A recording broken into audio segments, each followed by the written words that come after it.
Welcome. Tonight our journey takes us to the places that exist just beneath the surface of the water.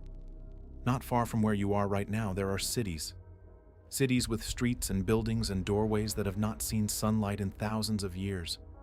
Towers covered in coral, walls draped in seaweed, plazas where fish now drift instead of people. This is not a fantasy. This is archaeology, and it is happening right now, all over the world, in the cold and the dark and the silence, where entire civilizations lie waiting to be found again. We think of history as something that happens on land. We carve our stories into stone, into earth, into the foundations of our cities. But the ocean is a thief. It rises without asking. It takes whole cities and pulls them down into its depths, where they sit perfectly preserved in the cold and the salt and the dark, waiting for someone to come and remember them. If you find this journey into the shadows of lost worlds something you truly enjoy, I would be grateful if you would like the video and subscribe. It is a quiet comfort to know that together we can explore these mysteries. And tell me in the comments where you are listening from and what time it is for you. There is something about knowing that someone else is out there, drifting through the same darkness, that makes the journey feel less alone. Now take a slow breath. Let your shoulders relax. Let your mind settle. We are going below the surface. We are going down where the light stops and the past begins.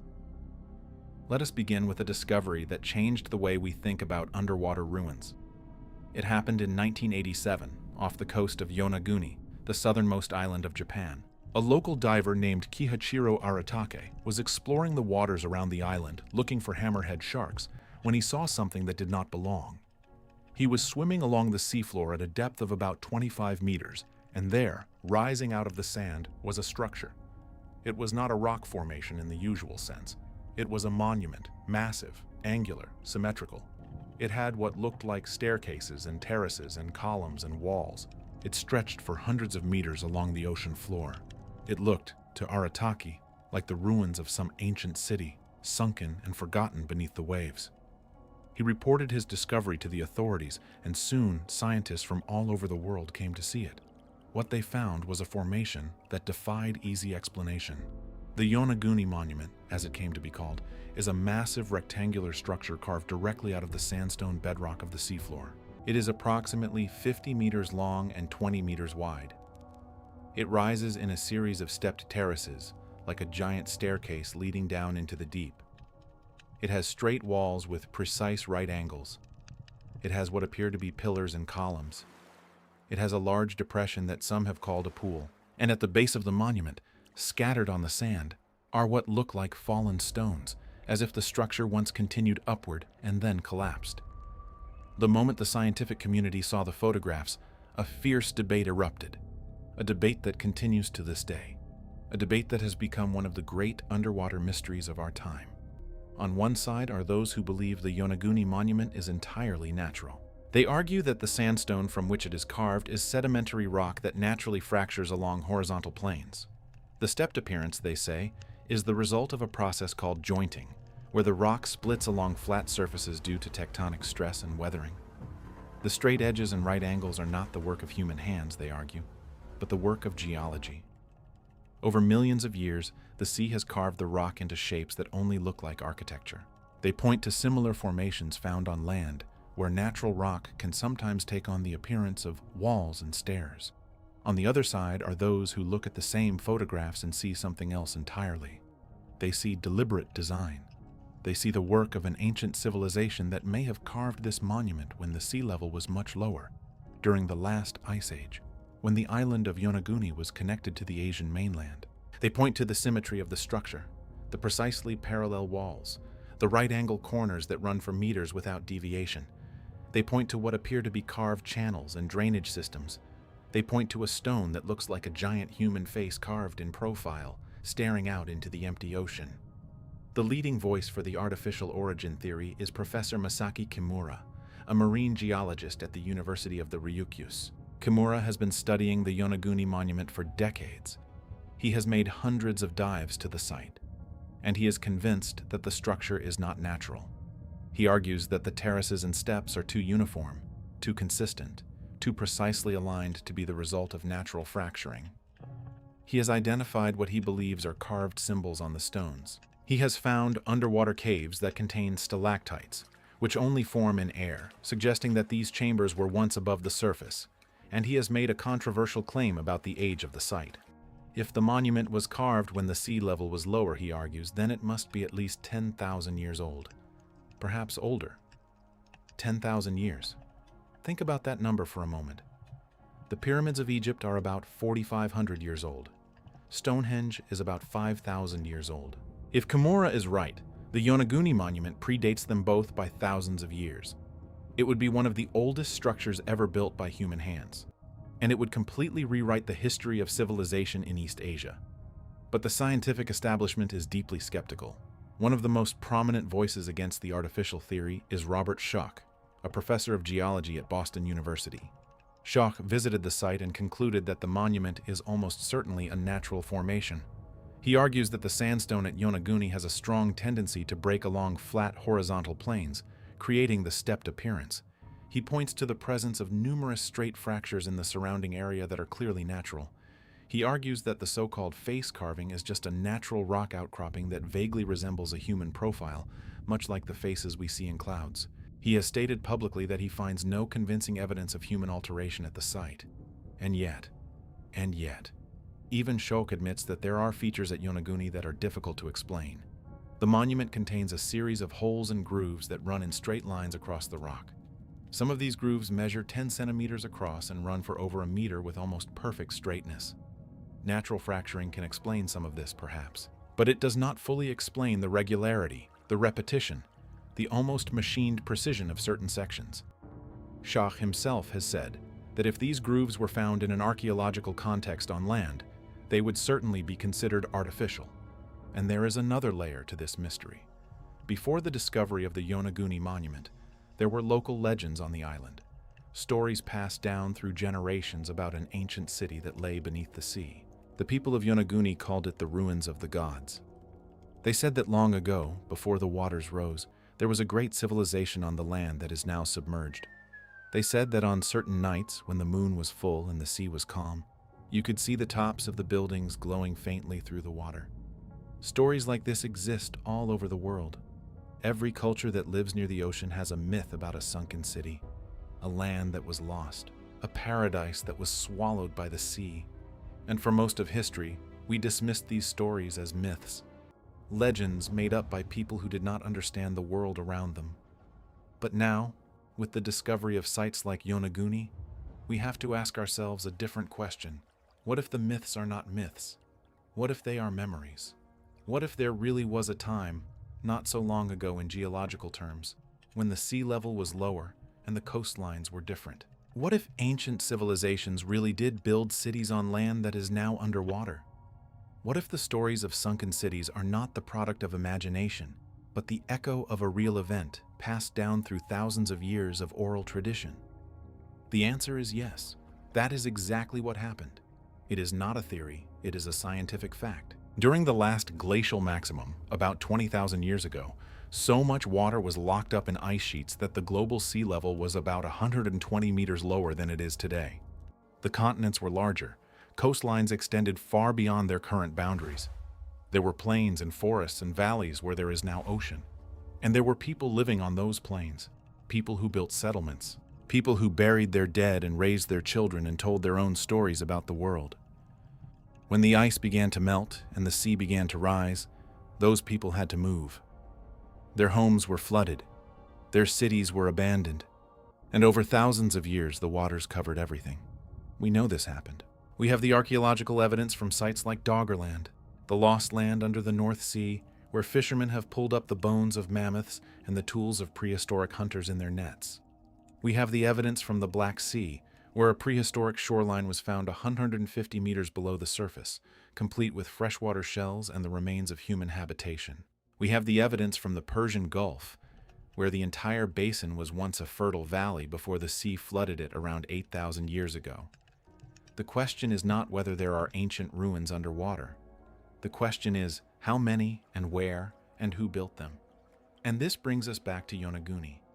Because if the monument really is artificial, It would be the most dramatic evidence yet of a lost civilization from the last ice age, a civilization that we know almost nothing about, a civilization that may have built structures on the now submerged coastlines of Asia, a civilization that may not have left any other trace because the rest of its cities are still sitting at the bottom of the ocean, waiting to be found.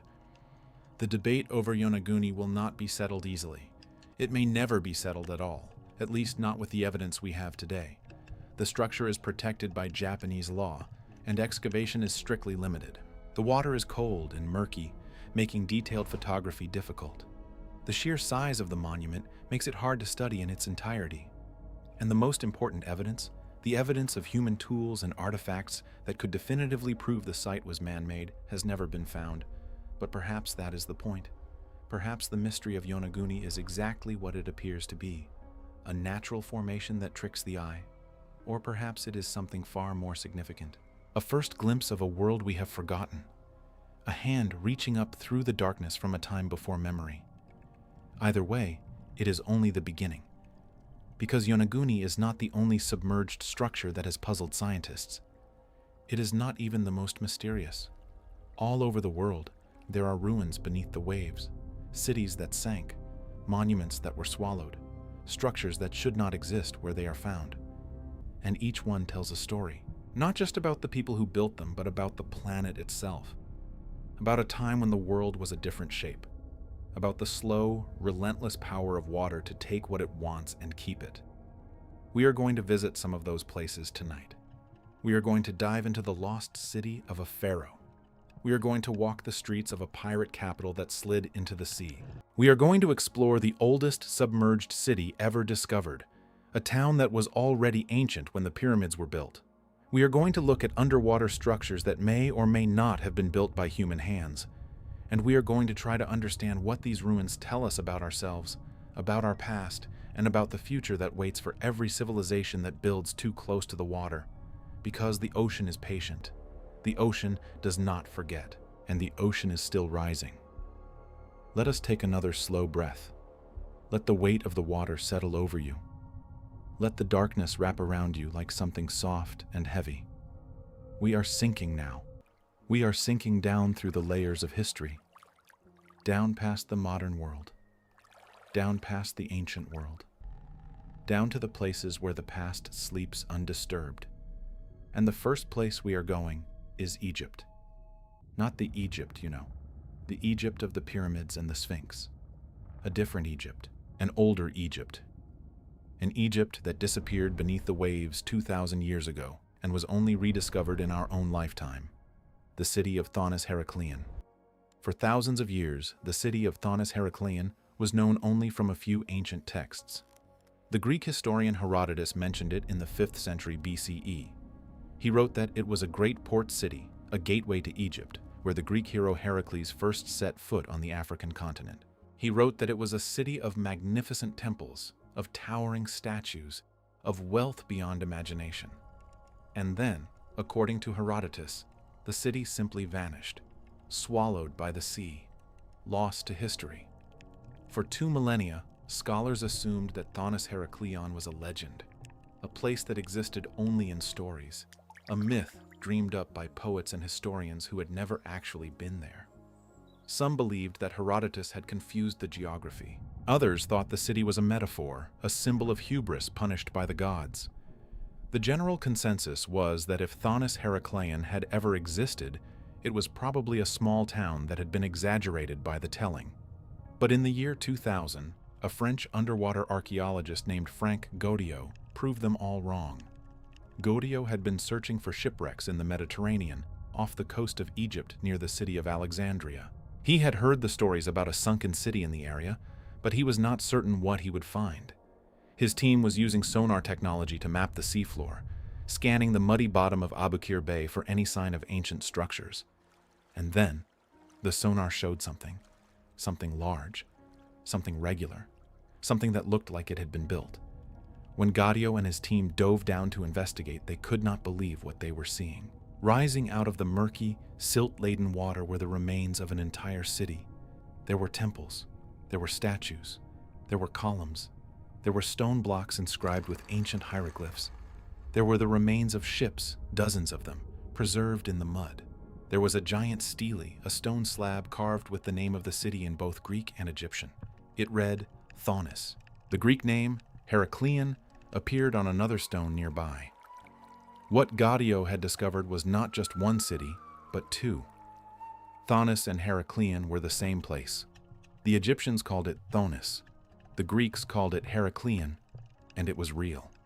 It was there. It had been lying under 10 to 12 meters of water and layers of sediment for over 2,000 years, waiting for someone to find it. The discovery of Thonis Heraklion is one of the most important underwater archaeological finds in history. The city was extraordinarily well preserved. The sediment that covered it had acted like a protective blanket, shielding the structures from the destructive forces of the sea. Statues that would have crumbled on land were found standing perfectly upright, their features still sharp and clear. Gold coins lay scattered on the seafloor as if someone had just dropped them. Pottery and jewelry and everyday objects were everywhere, giving archaeologists an unprecedented glimpse into life in an ancient port city. One of the most remarkable finds was a colossal red granite statue of the god Hapi, the Egyptian god of the flooding of the Nile. The statue stands over 5 meters tall and weighs several tons. It was found lying on its side in the mud, perfectly preserved, its carved features still crisp after 2,000 years underwater. When it was raised to the surface and cleaned, the detail was so fine that you could see the individual fingers on the god's hands, the careful carving of the hieroglyphs on the base, the subtle expression on the face. Near the statue of Hapi, divers found a perfectly preserved stele known as the Stele of Heraklion. It is a stone slab about 2 meters tall, carved with a decree from the pharaoh Nectanebo I, who ruled from 380 to 362 BCE.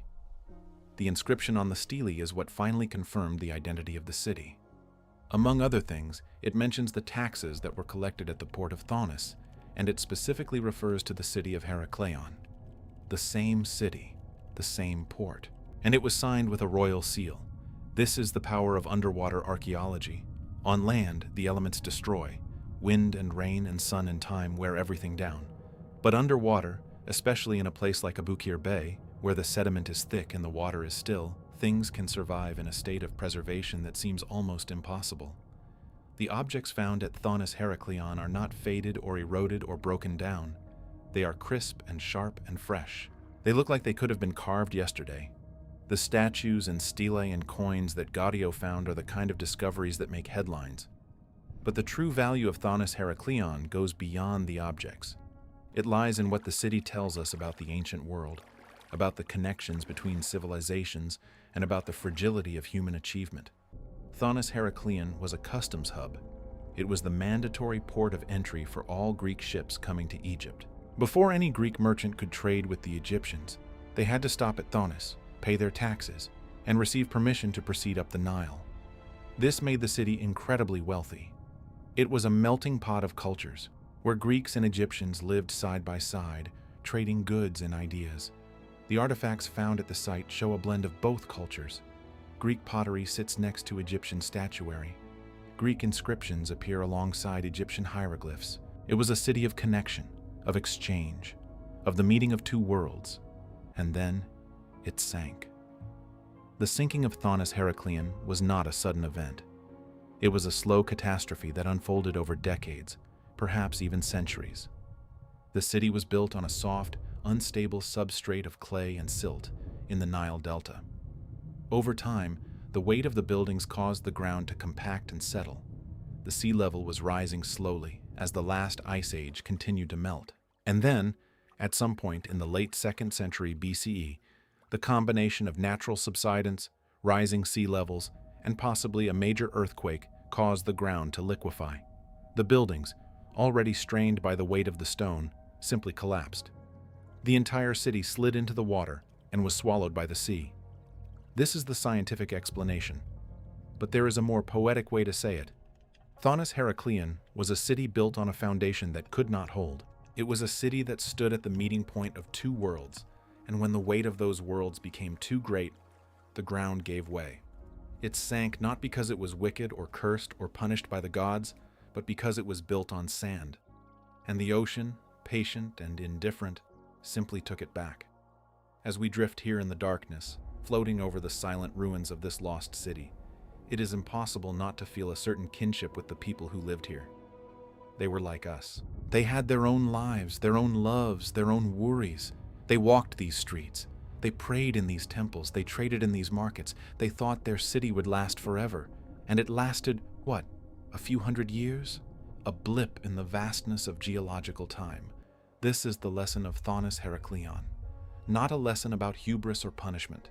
A lesson about impermanence. About the way that even the greatest human achievements are temporary. The ocean does not care about our monuments. The ocean does not care about our civilizations. The ocean simply rises, and it takes what it wants. And sometimes it gives back. The statues of Thonis Heracleion are now displayed in museums around the world. They have been cleaned and studied and photographed. They have been brought back into the light. But most of the city remains underwater, still buried under tons of mud and silt. Archaeologists estimate that they have excavated less than 5% of the site. The rest is still there, waiting, preserved in the darkness under the weight of the sea. And that is the strange comfort of this place. In a world where everything is destroyed and forgotten, Thonis Heracleion was preserved. The same water that swallowed the city also saved it. The same sediment that buried it also protected it. The city did not disappear. It simply waited. And when the time was right, it was found again. Take a breath. Let the image of that city settle in your mind. The temples rising in the dark. The statues standing guard over empty streets. The fish drifting through doorways that have not been opened in 2,000 years. It is a strange and peaceful thought that even in loss there is preservation, that even in sinking there is survival. And now we move east, across the Mediterranean, across the Middle East, to a place where the legends speak of a city built by the gods themselves, a city that sank not because of geology, but because of a curse, a city that may hold the key to one of the oldest stories ever told. We are going to India. We are going to the waters off the coast of Gujarat, where the ancient city of Dwarka lies beneath the waves. The story of Dwarka begins with a god. In Hindu mythology, Lord Krishna ruled over a magnificent city called Dwarka. It was said to be a city of gold and crystal, a city of gardens and palaces, a city so beautiful that it could not possibly exist on earth. According to the ancient epic, the Mahabharata, Dwarka was built on the coast of the Western Sea, and it flourished for generations. But after Krishna's death, the city was cursed. The sea rose up and swallowed it whole. Dwarka was lost, like Atlantis, like Heracleion, like so many other sunken cities of legend. And for thousands of years, that is what Dwarka was. A story, a legend, a place that existed only in the pages of ancient texts. But in the 1980s, marine archaeologists began to find evidence that the legend may have been real. The first discoveries were made by chance. Fishermen in the waters off the coast of Gujarat reported finding stones on the seabed that looked like they had been cut. They brought up pieces of pottery and what appeared to be building blocks. Word reached the Archaeological Survey of India, and in 1981, a team of marine archaeologists led by Dr. S.R. Rao conducted the first systematic survey of the area. What they found was extraordinary. At a depth of about 10 to 12 meters, stretching for several kilometers along the seafloor, were the remains of an ancient settlement. There were stone walls, there were pillars, there were what appeared to be the foundations of buildings. There was a large rectangular structure that some scholars believe was a temple. There were stone anchors and harbor works, suggesting that this was once a bustling port city. And there were artifacts, thousands of them, scattered across the seabed. When the artifacts were brought up and analyzed, they were dated using radiocarbon techniques. The pottery was found to be between 3,500 and 4,000 years old. The stone anchors matched those used in the ancient world. The walls, built of massive stone blocks, appeared to have been constructed around 1500 to 2000 BCE. This was not a legend. This was an actual city, a real city, a city that had been submerged for thousands of years, lying in the shallow waters off the coast of India. The Dwarka excavation is one of the most important underwater archaeological projects in the world. It has been ongoing for decades, with teams of divers returning year after year to map and study the site. They have identified what appear to be 7 distinct layers of settlement, suggesting that the city was occupied and rebuilt over a long period of time. The walls in some places stand up to 2 meters high. The street layout can still be traced. It is possible even now to walk along the same streets that the people of Dwarka walked 4,000 years ago. But there is a controversy here as well, a deep one. The dating of the Dwarka ruins places them at around 1500 to 2000 BCE. This is a significant period in Indian history. It falls within the time of the Indus Valley Civilization, one of the great early civilizations of the ancient world. Some scholars believe that Dwarka was an Indus Valley settlement, a trading port that connected the Indian subcontinent with Mesopotamia and Egypt. Others argue that the site is even older, perhaps dating back to 3000 BCE or earlier. But the traditional Hindu texts place the events of the Mahabharata and the life of Krishna at a much earlier time. According to some interpretations of the ancient texts, the Mahabharata describes events that took place around 3100 BCE or even earlier. This would mean that the Dwarka described in the epic could be a different city, an older city, built on the same site but at a different time. And then there is the question of what caused the city to sink. The scientific explanation is simple. After the last ice age, the global sea level rose dramatically. Around 6,000 to 8,000 years ago, the sea reached roughly its current level, but it has continued to rise and fall in local areas due to tectonic activity and sediment deposition. The coast of Gujarat is geologically active. The land has shifted. The sea level has changed. A city built on the coast 4,000 years ago would not necessarily be on the coast today. It could be underwater.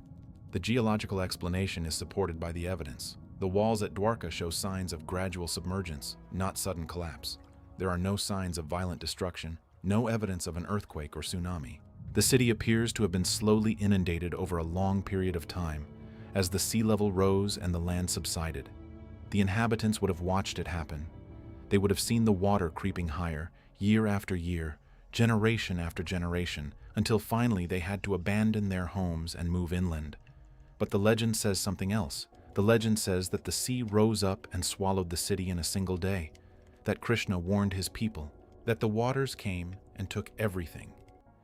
Science and legend do not always agree, but sometimes they tell the same story in different languages.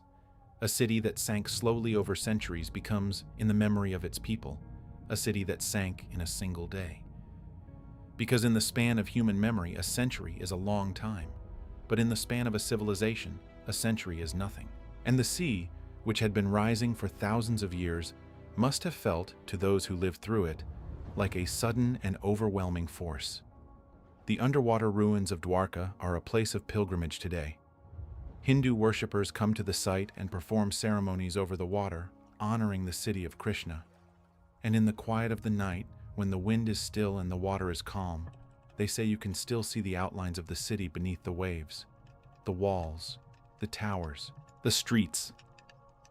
Whether you believe the legend or the science, the effect is the same.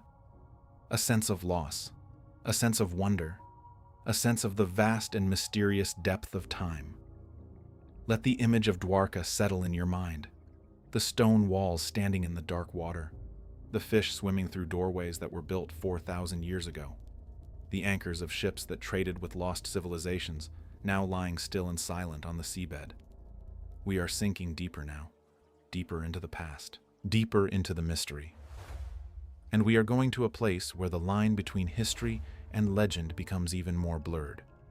A place that was not lost to the slow rise of the sea, but to a sudden and catastrophic event. A place that was once described as the wickedest city on earth, a city that was, quite literally, shaken into the sea. We are going to Port Royal. In 1692, Port Royal was the wealthiest and most notorious city in the Caribbean. It was the headquarters of the British Empire in Jamaica. It was the home of pirates, privateers, merchants, and slave traders.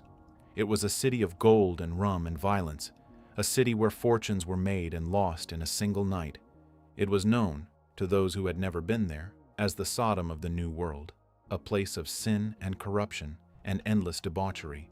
And on the 7th of June, 1692, at approximately 11:43 in the morning, the city died. It began with a sound, Witnesses described it as a low, rumbling roar, like the sound of 1,000 wagons rolling across a stone bridge. Then the ground began to shake. The earthquake lasted for about 3 minutes. 3 minutes is not a long time. But in those 3 minutes, the entire city of Port Royal was destroyed. The earthquake itself was powerful, but it was not the earthquake that killed Port Royal. It was what happened to the ground beneath the city. Port Royal was built on a sandbar, a narrow strip of land that had been created by centuries of sediment deposition. The sand was loose. It was saturated with water. When the earthquake hit, the shaking caused the sand to behave like a liquid. This is a phenomenon called liquefaction. The ground did not just shake, it turned into a kind of quicksand. The buildings, heavy with stone and brick, simply sank. They tilted and collapsed and slid into the sea. In the space of a few minutes, an entire city disappeared beneath the waves. More than 2,000 people died in the earthquake and the tsunami that followed. Those who survived fled to the countryside, leaving their city behind. The remaining buildings, those that were still standing, were abandoned. Port Royal became a ghost town, and over the years, the sea reclaimed more and more of what remained. But unlike most sunken cities, Port Royal was not lost. It was known. It was remembered. The location of the city was never forgotten. Divers had been visiting the underwater ruins for centuries, bringing up bottles and coins and pieces of pottery. And in the 1950s and 1960s, the first systematic archaeological surveys were conducted. What the archaeologists found was remarkable. The same liquefaction that destroyed the city also preserved it. The buildings that sank into the sand were protected from the destructive forces of the ocean. Objects that would have decayed on land were found perfectly intact. Leather shoes, wooden furniture, glass bottles still sealed with their original contents. The underwater remains of Port Royal are considered one of the most important archaeological sites in the Western Hemisphere. One of the most famous artifacts from Port Royal is a pocket watch, found in the ruins of a building that collapsed into the sea. The hands of the watch are frozen at 11:43, the exact moment of the earthquake. It is a poignant and eerie reminder of the suddenness of the disaster. A watch that was still ticking when the world ended. The archaeologists also found the remains of buildings standing upright on the seabed, warehouses with their contents intact, taverns with bottles still on the shelves, shops with goods still on display. It is a snapshot of a moment frozen in time, a city that died in an instant and was preserved by the same disaster that killed it. The ruins of Port Royal lie in shallow water, just a few meters below the surface. You do not need special equipment to dive there. You can swim down and see the walls and the streets and the foundations of the buildings. You can see the cobblestones that people walked on. You can see the doorways that they walked through. And if you are quiet and if the water is clear, you can almost feel the presence of the people who lived there, going about their daily lives, unaware that the ground beneath their feet was about to turn to liquid and swallow their world. The lesson of Port Royal is different from the lesson of Thonis Heraclean. Thonis sank slowly, over centuries. Port Royal sank in minutes. Both were victims of the same force, the instability of the ground on which they were built.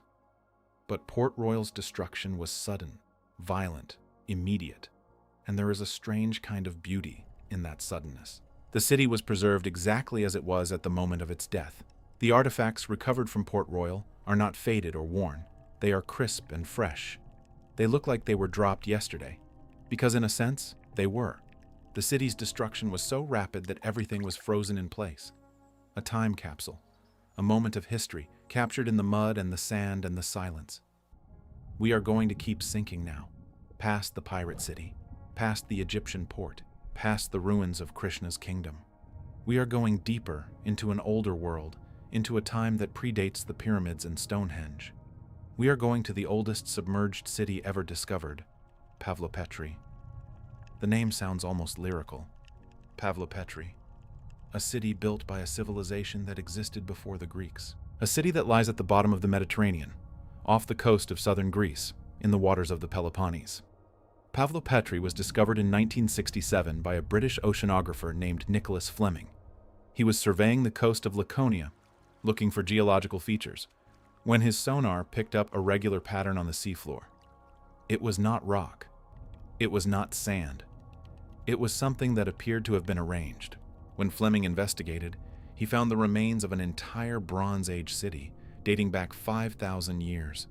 The ruins of Pavlopetri cover about 30,000 square meters, roughly the size of 4 football fields. They lie in shallow water, about 2 to 4 meters deep. The water is clear and warm, and the site is easily accessible. What Fleming found were the foundations of buildings, the remains of streets, and what appeared to be a complex system of water management. It was, he realized, a Mycenaean harbor town dating to the period between 3000 and 1000 BCE. For decades, the site was studied sporadically, but in 2009, a major project was launched by the University of Nottingham and the Greek government. A team of archaeologists, using the latest technology, mapped the site in unprecedented detail. They used sonar and GPS and digital photography to create a 3-dimensional model of the entire city. The result was one of the most complete underwater archaeological surveys ever conducted. The map of Pavlopetri reveals a city that was carefully planned. There are streets that intersect at right angles, forming a grid pattern. There are buildings of various sizes, from small houses to large public structures. There are courtyards and storage rooms and workshop areas. There is what appears to be a central square. There are tombs cut into the rock, containing the remains of the people who lived here. The city is at least 5,000 years old. It was inhabited continuously for about 2,000 years, from the early Bronze Age through the Mycenaean period. It was a trading port, connected to the wider Mediterranean world. The pottery found at the site includes imported vessels from Crete and Egypt and Cyprus. The people of Pavlopetri were not isolated. They were part of a network of trade and communication that spanned the entire ancient world. And then, like all cities built too close to the sea, Pavlopetri was abandoned. The reasons are still debated. Some scholars believe that a major earthquake caused the land to subside, flooding the city. Others argue that the sea level simply rose over time, as the global climate warmed after the last ice age. Whatever the cause, the result was the same. The city was swallowed by the water and lay undisturbed for over 3,000 years. What makes Pavlopetri so special is its age. It is the oldest known submerged city in the world. It predates the classical civilizations of Greece and Rome. It predates the Golden Age of Athens. It was already 1,000 years old when the Parthenon was built. The people who lived here, who built these streets and these houses, lived in a world that was completely different from our own. They did not have iron. They did not have writing. They did not have coins or horses or chariots. They had stone and wood and bronze. They had the sea, and they had each other. Walking through the ruins of Pavlopetri is like stepping back into the deep past. The streets are still there, etched into the bedrock. The foundations of the houses are still visible. You can see where the doors were, where the walls stood, where the hearths burned. It is a ghost town in the truest sense of the word. A place that was once full of life, now empty and still, visited only by fish and the occasional diver. And here is the strange thing. As you float over the ruins, as you look down at the streets and the buildings and the tombs, you realize that the city is not really gone. It is still there. It has been there for 5,000 years. The water preserved it. The sand protected it. The same forces that destroyed the city also kept it safe. And in a way, it is more intact than many cities that were never submerged at all. There is a lesson in Pavlopetri that is both sad and comforting. Everything we build will eventually be reclaimed by the earth. Every city will fall. Every civilization will fade. Whether it happens through war or natural disaster or the slow rise of the sea, the end result is the same. We are temporary. Our works are temporary. And one day, the ocean will wash over everything we have built, and the world will forget that we were ever here. But in that forgetting, there is also preservation. The things that are lost are not truly gone. They are waiting, buried in the mud, preserved in the dark, waiting for someone to find them, to remember them, to tell their story again. The ruins of Pavlopetri are still waiting. They have been waiting for 3,000 years, and in the silence of the deep, they continue to exist, not as a monument to human achievement, but as a reminder of the power of time and the patience of the sea. Let us pause here. Let the stillness of Pavlopetri settle around you. The streets that were walked 5,000 years ago, the houses where families lived and loved and died, the tombs where they buried their dead. All of it still here, beneath the waves. Take a slow breath. Let your mind drift with the current. We are not done yet. There is more to see, more mysteries to explore, more ruins to find in the darkness below. And some of them are more mysterious than anything we have seen so far. Some of them may not be ruins at all. They may be something else entirely. Structures that look like they were built by human hands, but in places where no human civilization should have existed. We are going to the Bahamas now, to a place called the Bimini Road. In 1968, a pilot and explorer named J. Manson Valentine was flying over the waters of the Bahamas near the island of North Bimini. He was looking for something unusual, something that might indicate the presence of ancient ruins beneath the waves. And he found it. Stretching for over half a kilometer along the seafloor at a depth of about 5 to 6 meters was a formation of stones. They were massive, flat, rectangular blocks arranged in what appeared to be a straight line. It looked to Valentine like a road built by human hands, a road leading nowhere, lost beneath the sea. He called it the Bimini Road, and he claimed that it was evidence of a lost civilization, the Atlantis of the Bahamas. The discovery made headlines around the world. The Bimini Road became famous as a possible man-made structure, a remnant of a sunken city. Psychics and mystics flocked to the site, claiming that the road was part of a temple complex built by the survivors of Atlantis. Books were written, documentaries were made. The Bimini Road took its place alongside the pyramids and Stonehenge as one of the great mysteries of the ancient world. But then the geologists arrived and they told a different story. The Bimini Road, they explained, is a natural formation. The stones are not cut and shaped by human hands. They are blocks of limestone that were formed by a natural process called beach rock formation. Beach rock is a kind of sedimentary rock that forms when sand and shells on a beach are cemented together by calcium carbonate. Over time, this rock can crack and fracture along straight lines, creating blocks that look like they have been cut. The specific formation at Bimini, the geologists argued, is the result of a process called jointing. When the limestone was exposed to the air during periods of lower sea level, it dried and cracked.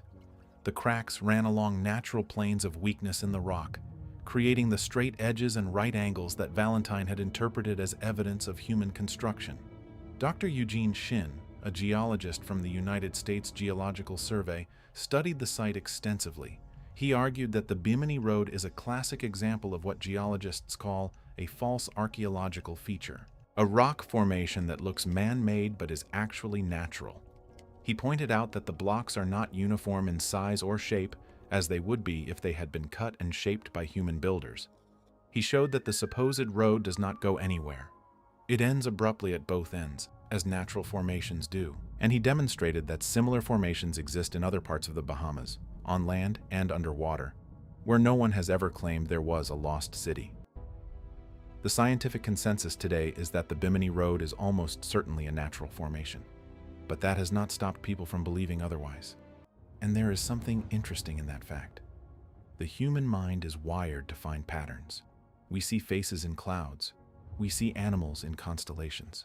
We see shapes in rock formations that were never intended by nature. This is a survival instinct. Our ancestors needed to be able to recognize patterns quickly, to distinguish a predator from a shadow, a threat from a harmless shape. But this instinct also makes us prone to false positives. We see things that are not there. The Bimini Road is a case study in this phenomenon. It looks exactly like a road. It looks exactly like something that was built. And the desire to believe in lost civilizations is powerful. We want there to be mysteries. We want there to be secrets waiting to be discovered. We want to believe that the past was more interesting, more advanced, more mysterious than we have been taught. But the truth, in this case, is that nature is a skilled architect.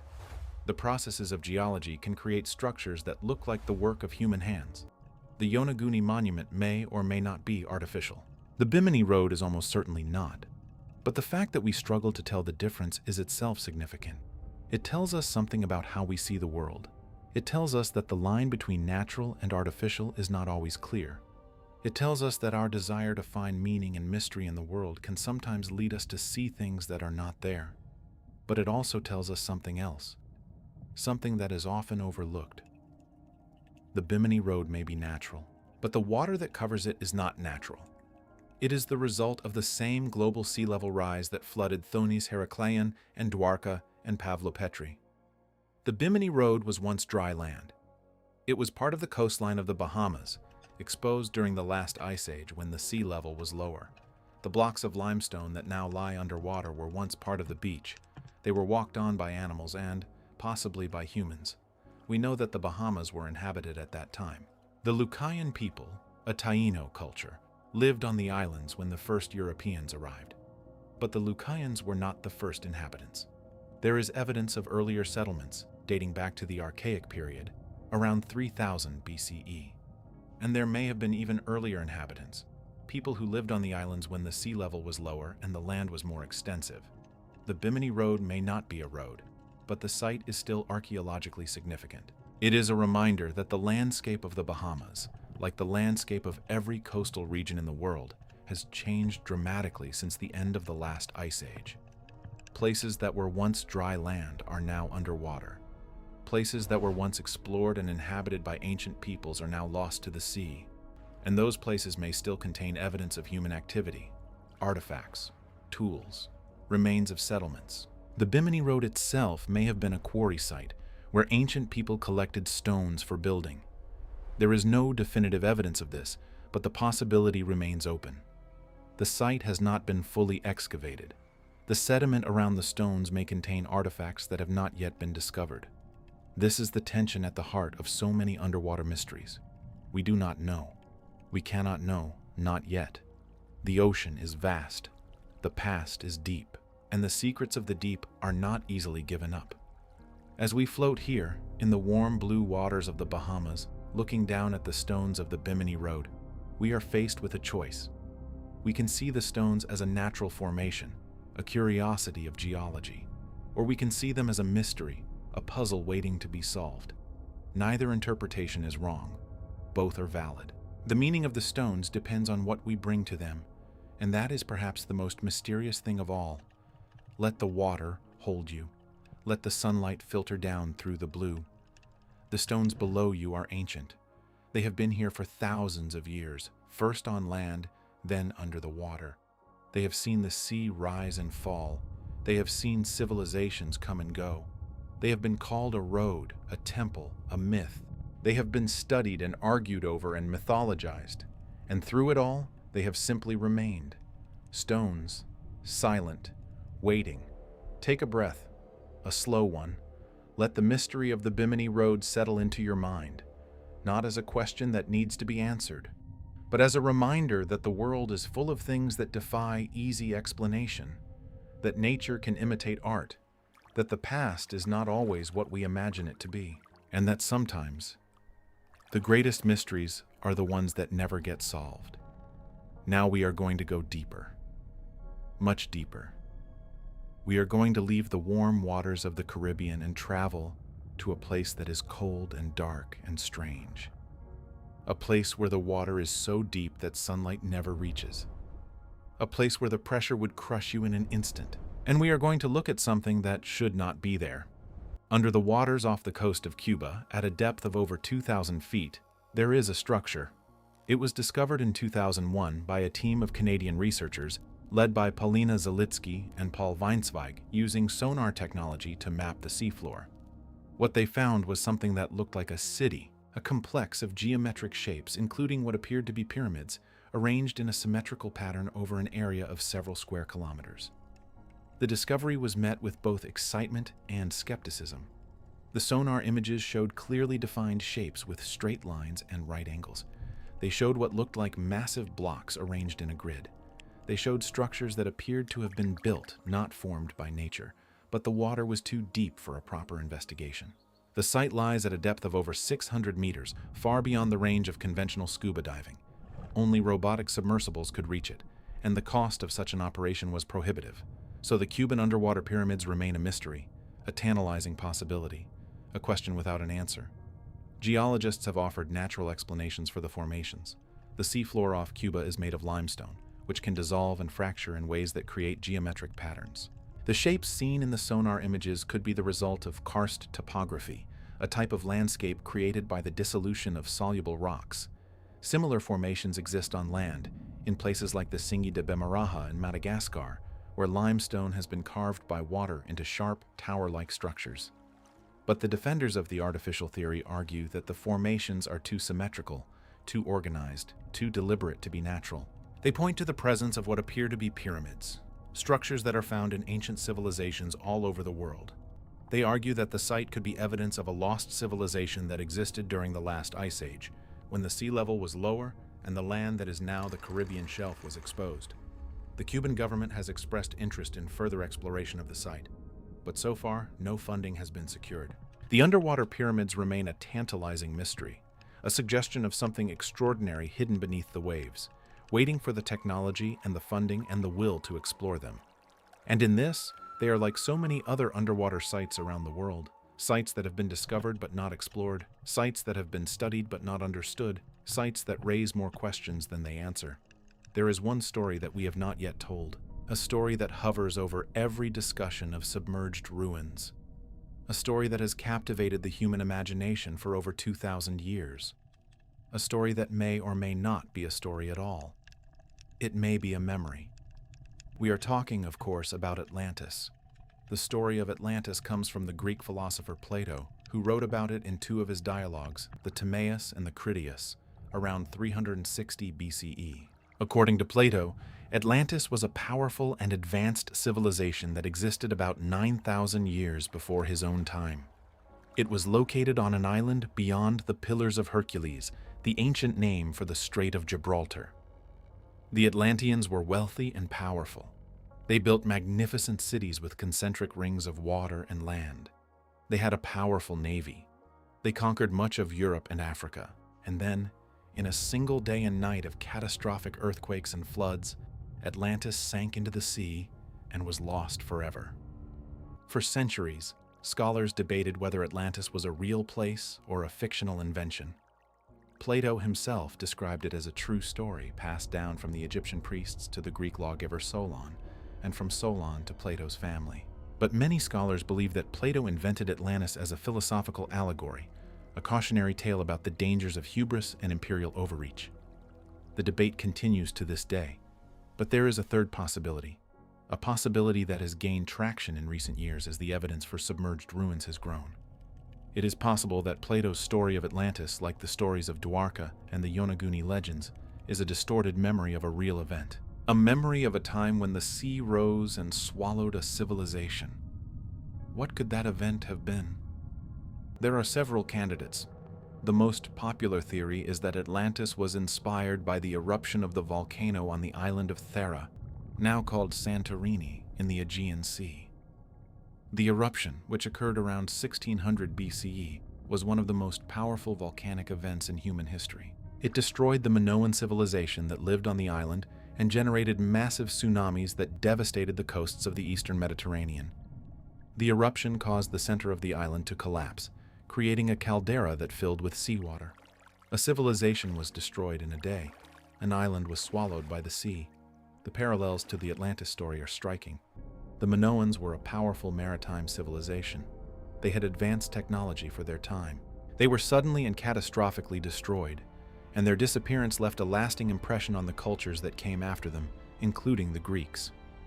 Another candidate is the flooding of the Black Sea, which occurred around 5600 BCE. As we discussed earlier, the Black Sea was once a freshwater lake, separated from the Mediterranean by a narrow land bridge.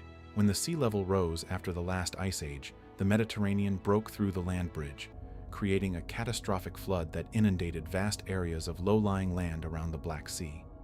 The event would have been sudden and devastating, and it would have forced the inhabitants of the region to flee to higher ground.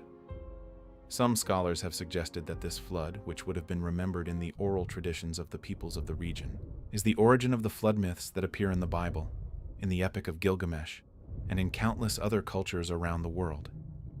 And it may also be the origin of the Atlantis story. A third candidate is the disappearance of the island of Atlantis itself. We know from geological records that islands can and do sink. The process of isostatic rebound tectonic subsidence, and sea level rise can cause islands to disappear beneath the waves. The story of Atlantis may be a memory of just such an event, a real island that really did sink somewhere in the Atlantic or the Mediterranean. The truth is that we do not know.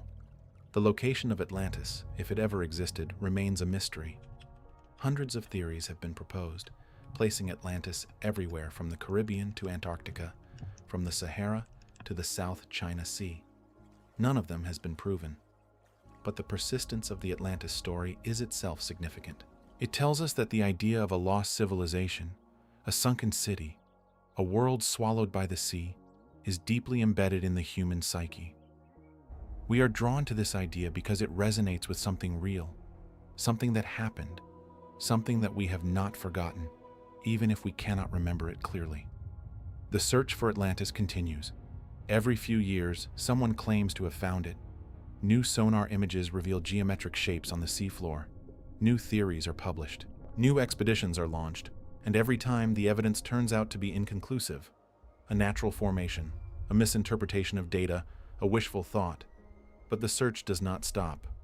Because the story is too powerful. The idea that there is a lost civilization waiting to be found. A city beneath the waves. A key to the past that could change everything we know about history, is irresistible. And perhaps it is not entirely wrong.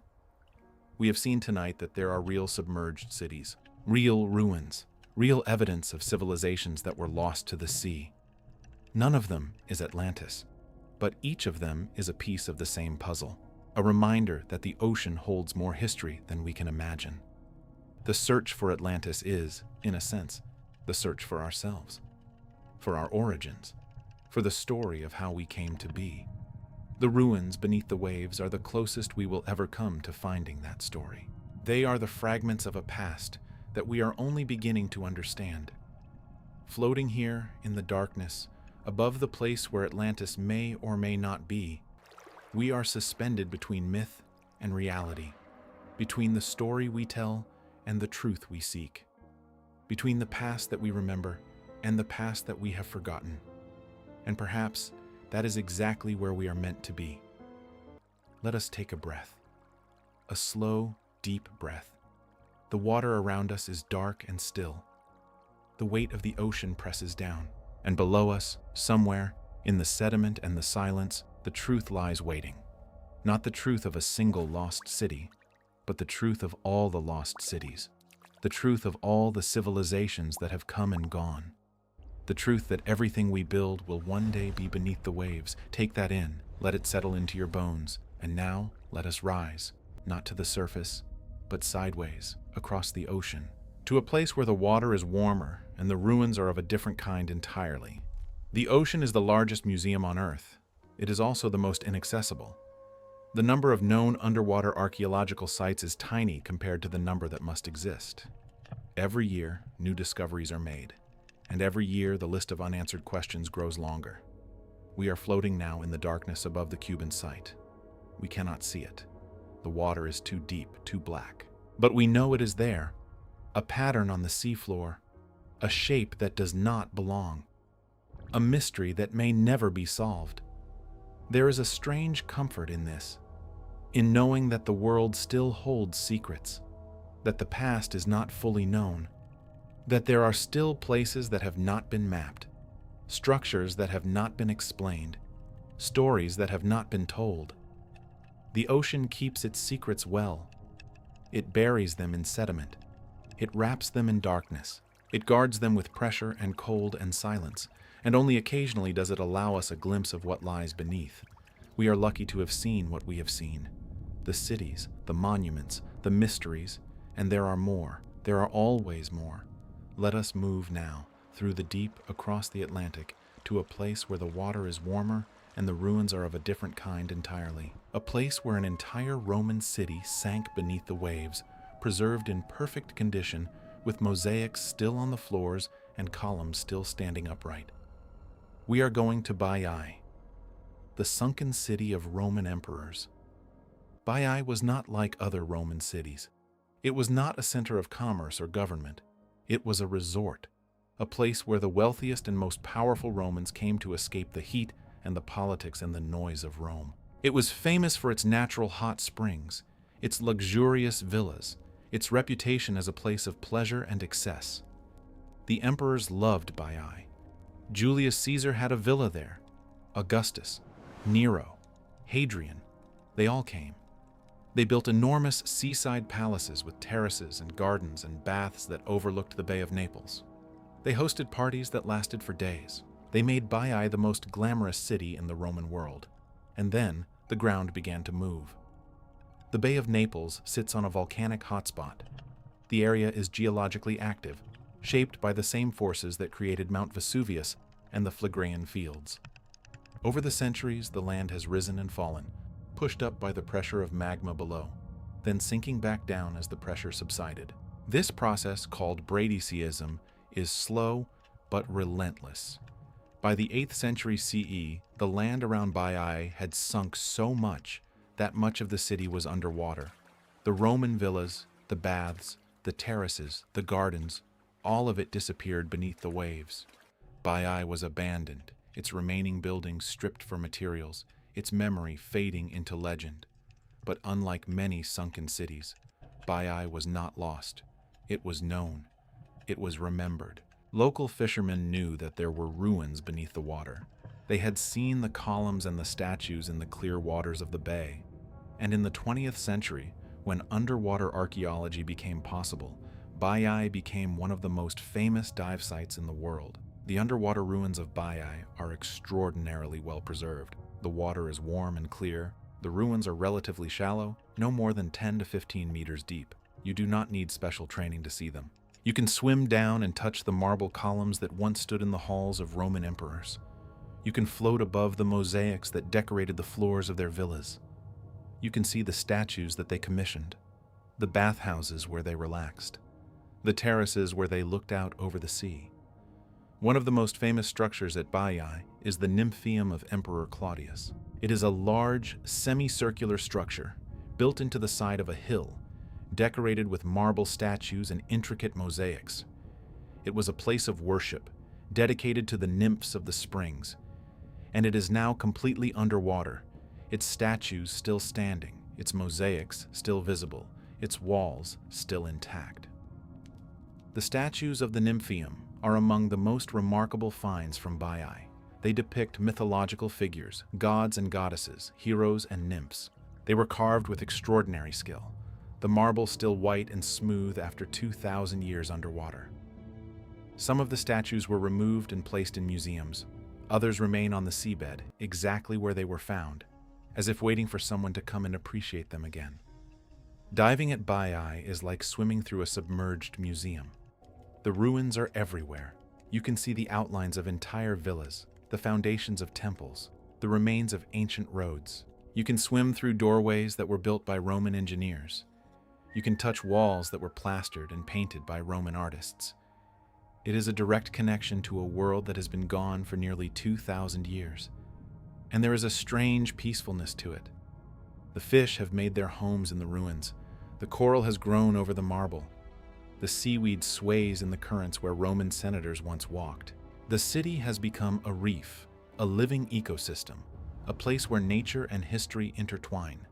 The lesson of Baiae is not about destruction. It is about transformation. The city was not destroyed by a sudden catastrophe. It was slowly, gently lowered into the sea by the same geological forces that created the volcanic landscape. The ground beneath it moved, and the water moved in to take its place. Baiae did not die. It was reborn. It became a different kind of place, and in that transformation, it was preserved. The same water that covered the city also protected it. The same forces that destroyed the Roman resort also created one of the most extraordinary underwater archaeological sites in the world. We can learn something from Baiae about the impermanence of human achievement, about the patience of geological time, about the way that even the greatest civilizations are built on ground that can shift and sink and change. The Roman Empire fell, its cities crumbled, its monuments were forgotten. But here, beneath the waves of the Bay of Naples, a piece of that empire still exists. Undisturbed, protected by the water, waiting for anyone who is willing to swim down and see it. Let yourself drift now, in the warm water above the ruins of Baiai. The sun is shining above you, filtering down through the blue. Below you, the marble columns rise from the seabed. The statues stand in their ancient poses. The mosaics gleam on the floors of rooms that have not seen air in centuries. Close your eyes. Imagine the sound of Roman voices, the splash of water in the baths, the music of a summer party at the edge of the sea.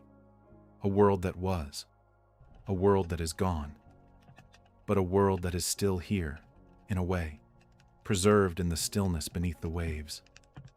Let the stillness of this moment hold you. Let the quiet embrace you. Let the past wash over you like a gentle tide. Now we must go deeper still. Not into the sea this time, but into a lake.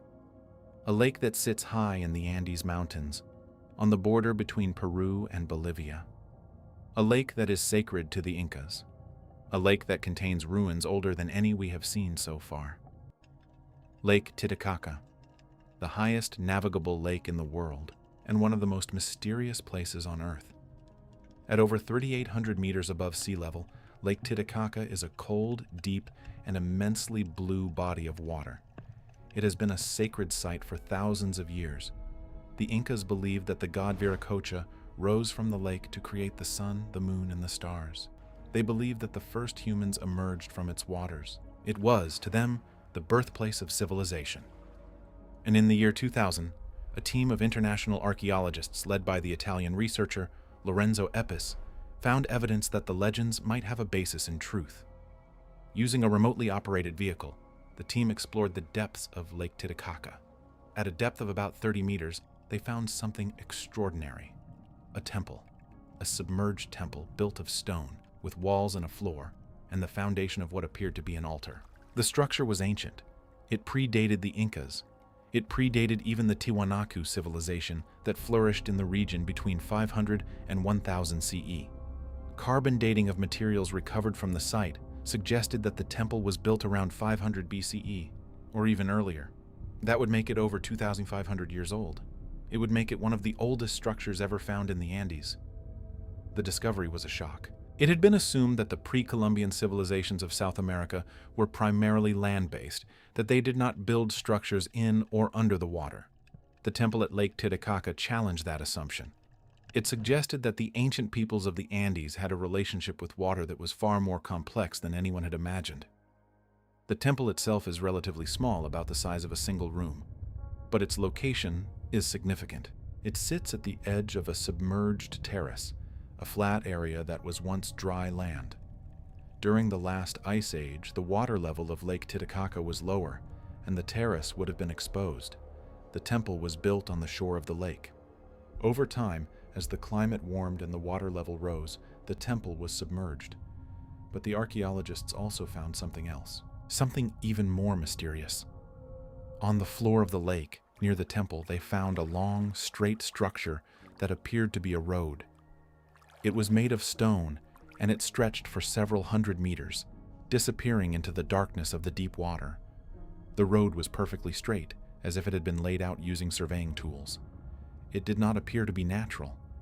The road, like the temple, is still there. It lies at the bottom of the lake, in total darkness, in the freezing cold water. It has not been fully explored.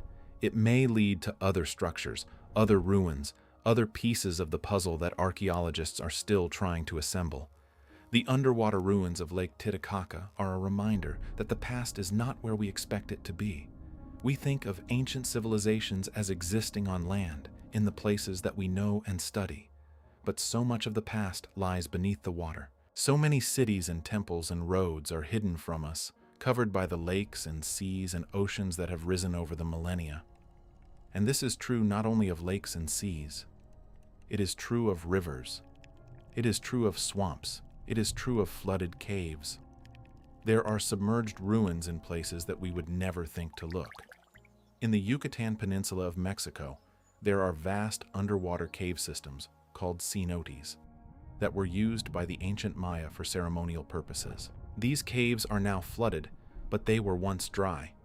Archaeologists have found human remains and offerings in these caves, evidence of rituals that took place in a world that no longer exists above the water. In the Gulf of Kambat, off the coast of India, a massive underwater structure was discovered in 2001 by the National Institute of Ocean Technology.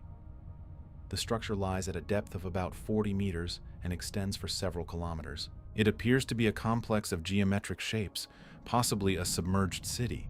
Carbon dating of artifacts recovered from the site suggests that it could be as old as 9,000 years. If confirmed, this would be one of the oldest known human settlements in the world. The Gulf of Kambat discovery remains controversial, with some scientists arguing that the structures are natural formations. But the evidence is intriguing enough to warrant further investigation. In the waters off the coast of Taiwan, between the islands of Yonaguni and Taiwan itself, there are reports of similar underwater structures.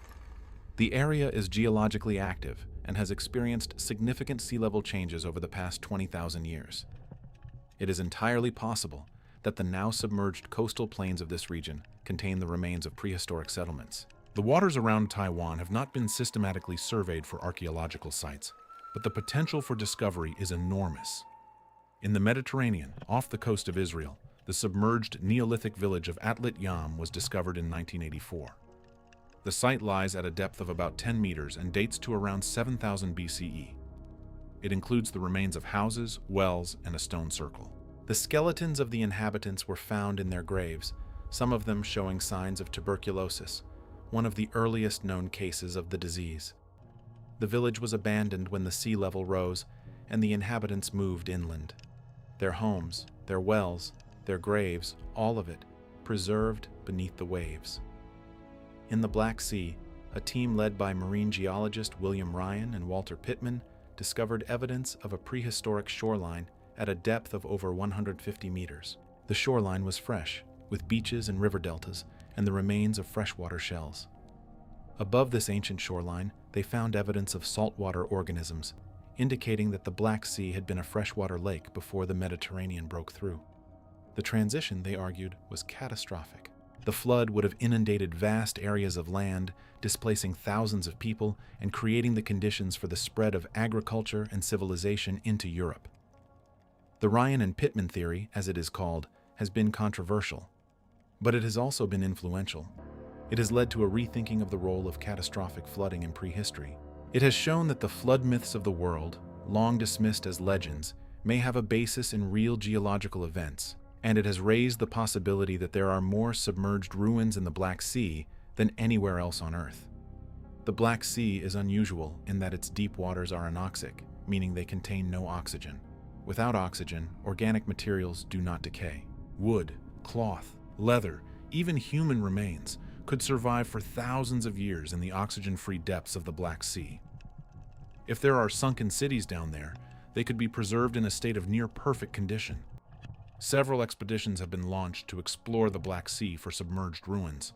In 2000, a team led by explorer Robert Ballard, the man who discovered the Titanic, found the remains of an ancient shipwreck in the Black Sea at a depth of over 300 meters. The ship was remarkably well preserved, with its mast still standing and its cargo still intact.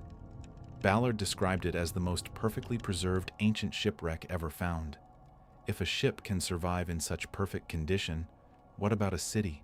What about the settlements that were flooded when the Mediterranean broke through? Could the Black Sea hold the key to understanding the origins of civilization in Europe? Could it be the location of the lost civilization that Plato called Atlantis? The answers are out there, in the darkness, in the cold, in the silence of the deep. We have only begun to look, and there is no reason to think that Lake Titicaca is unique. Every lake that has existed for thousands of years may contain ruins at its bottom. Every coast that was once dry land may hold the remains of ancient settlements. The water does not discriminate. It covers everything equally. The sun is setting over the Andes now. The water of Lake Titicaca is dark and cold and still. Below us, in the silence of the deep, the temple waits. The road stretches into the darkness. The past lies buried in the sediment, preserved by the cold and the pressure and the absence of light. Take a breath. A slow, deep breath. The air is thin here, at this altitude. The world is quiet. And the mysteries of the lake are patient. They have been waiting for thousands of years. They can wait a little longer. Now we need to understand something fundamental, something that connects all these sites. Not the mystery of who built them or why, but the mechanism that put them underwater. We have visited cities that sank slowly and cities that sank suddenly. We have seen structures that are thousands of years old and structures that are natural formations mistaken for ruins. But all of them share one thing in common. They are underwater because the water rose. The question is why? The answer is ice. For most of the last 100,000 years, the Earth was in the grip of an ice age. Massive ice sheets covered much of North America, Europe, and Asia. So much water was locked up in these ice sheets that the global sea level was about 120 meters lower than it is today. The coastlines of the world were radically different. There were land bridges between continents. There were plains and valleys where there are now oceans. The people who lived during that time did not know they were living through an ice age. They did not know that the world was different from what it had been or what it would become. They simply lived. They hunted. They built. They died. And the ice, slowly, inexorably, began to melt. Around 20,000 years ago, the climate began to warm. The ice sheets began to retreat. The meltwater flowed into the oceans and the sea level began to rise. At first, the rise was slow. But as the warming accelerated, the rise became rapid. For thousands of years, the sea level rose at a rate of about 1 meter per century, sometimes faster. Imagine living through that. Imagine watching the sea creep higher year after year. Imagine knowing that your home, your city, your entire civilization was slowly being swallowed by the water. That is what happened to the people of the last ice age. They did not lose their cities to a single flood or a single earthquake. They lost them to the slow, relentless rise of the ocean. We know that there were settlements on the continental shelves. We have found traces of them in the North Sea, in the Persian Gulf, in the Mediterranean. We have found the bones of mammoths and the tools of hunters in the nets of fishermen. We have found drowned forests and submerged riverbeds. We have found evidence that vast areas of land, once inhabited by humans, are now under the sea. The most famous of these lost landscapes is Doggerland. It was a vast plain that connected Britain to mainland Europe, stretching from the coast of Denmark to the coast of England. It was a rich and fertile land, home to thousands of people. They hunted deer and wild boar. They fished in the rivers. They buried their dead in shallow graves. And then, around 8,000 years ago, the sea swallowed it. Doggerland was not destroyed by a single event. It was drowned by the rising sea. The process took thousands of years. The people of Doggerland would have seen the water encroaching year after year. They would have moved inland, generation after generation, as their hunting grounds turned into islands, and their islands turned into submerged banks. Finally, around 6200 BCE, a massive tsunami, triggered by a submarine landslide off the coast of Norway, swept over what remained of the land. Doggerland was gone. But the people of Doggerland did not disappear. They moved. They became the ancestors of the people who live in Britain and the Netherlands and Denmark today.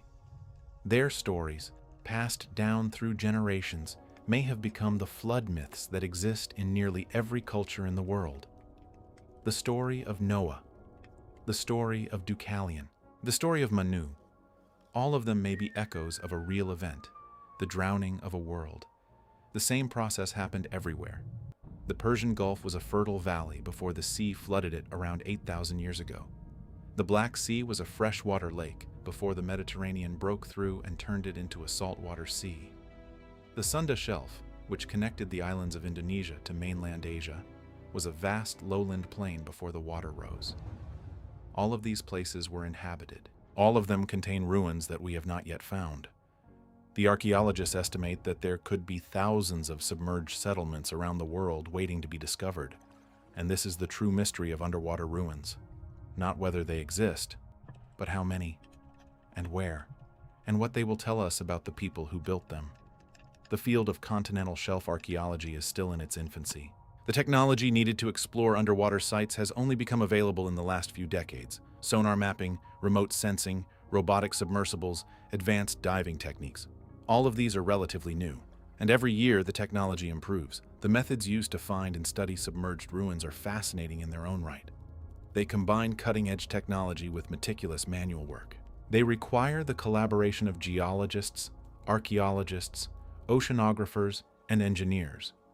They push the limits of what is possible in the underwater environment.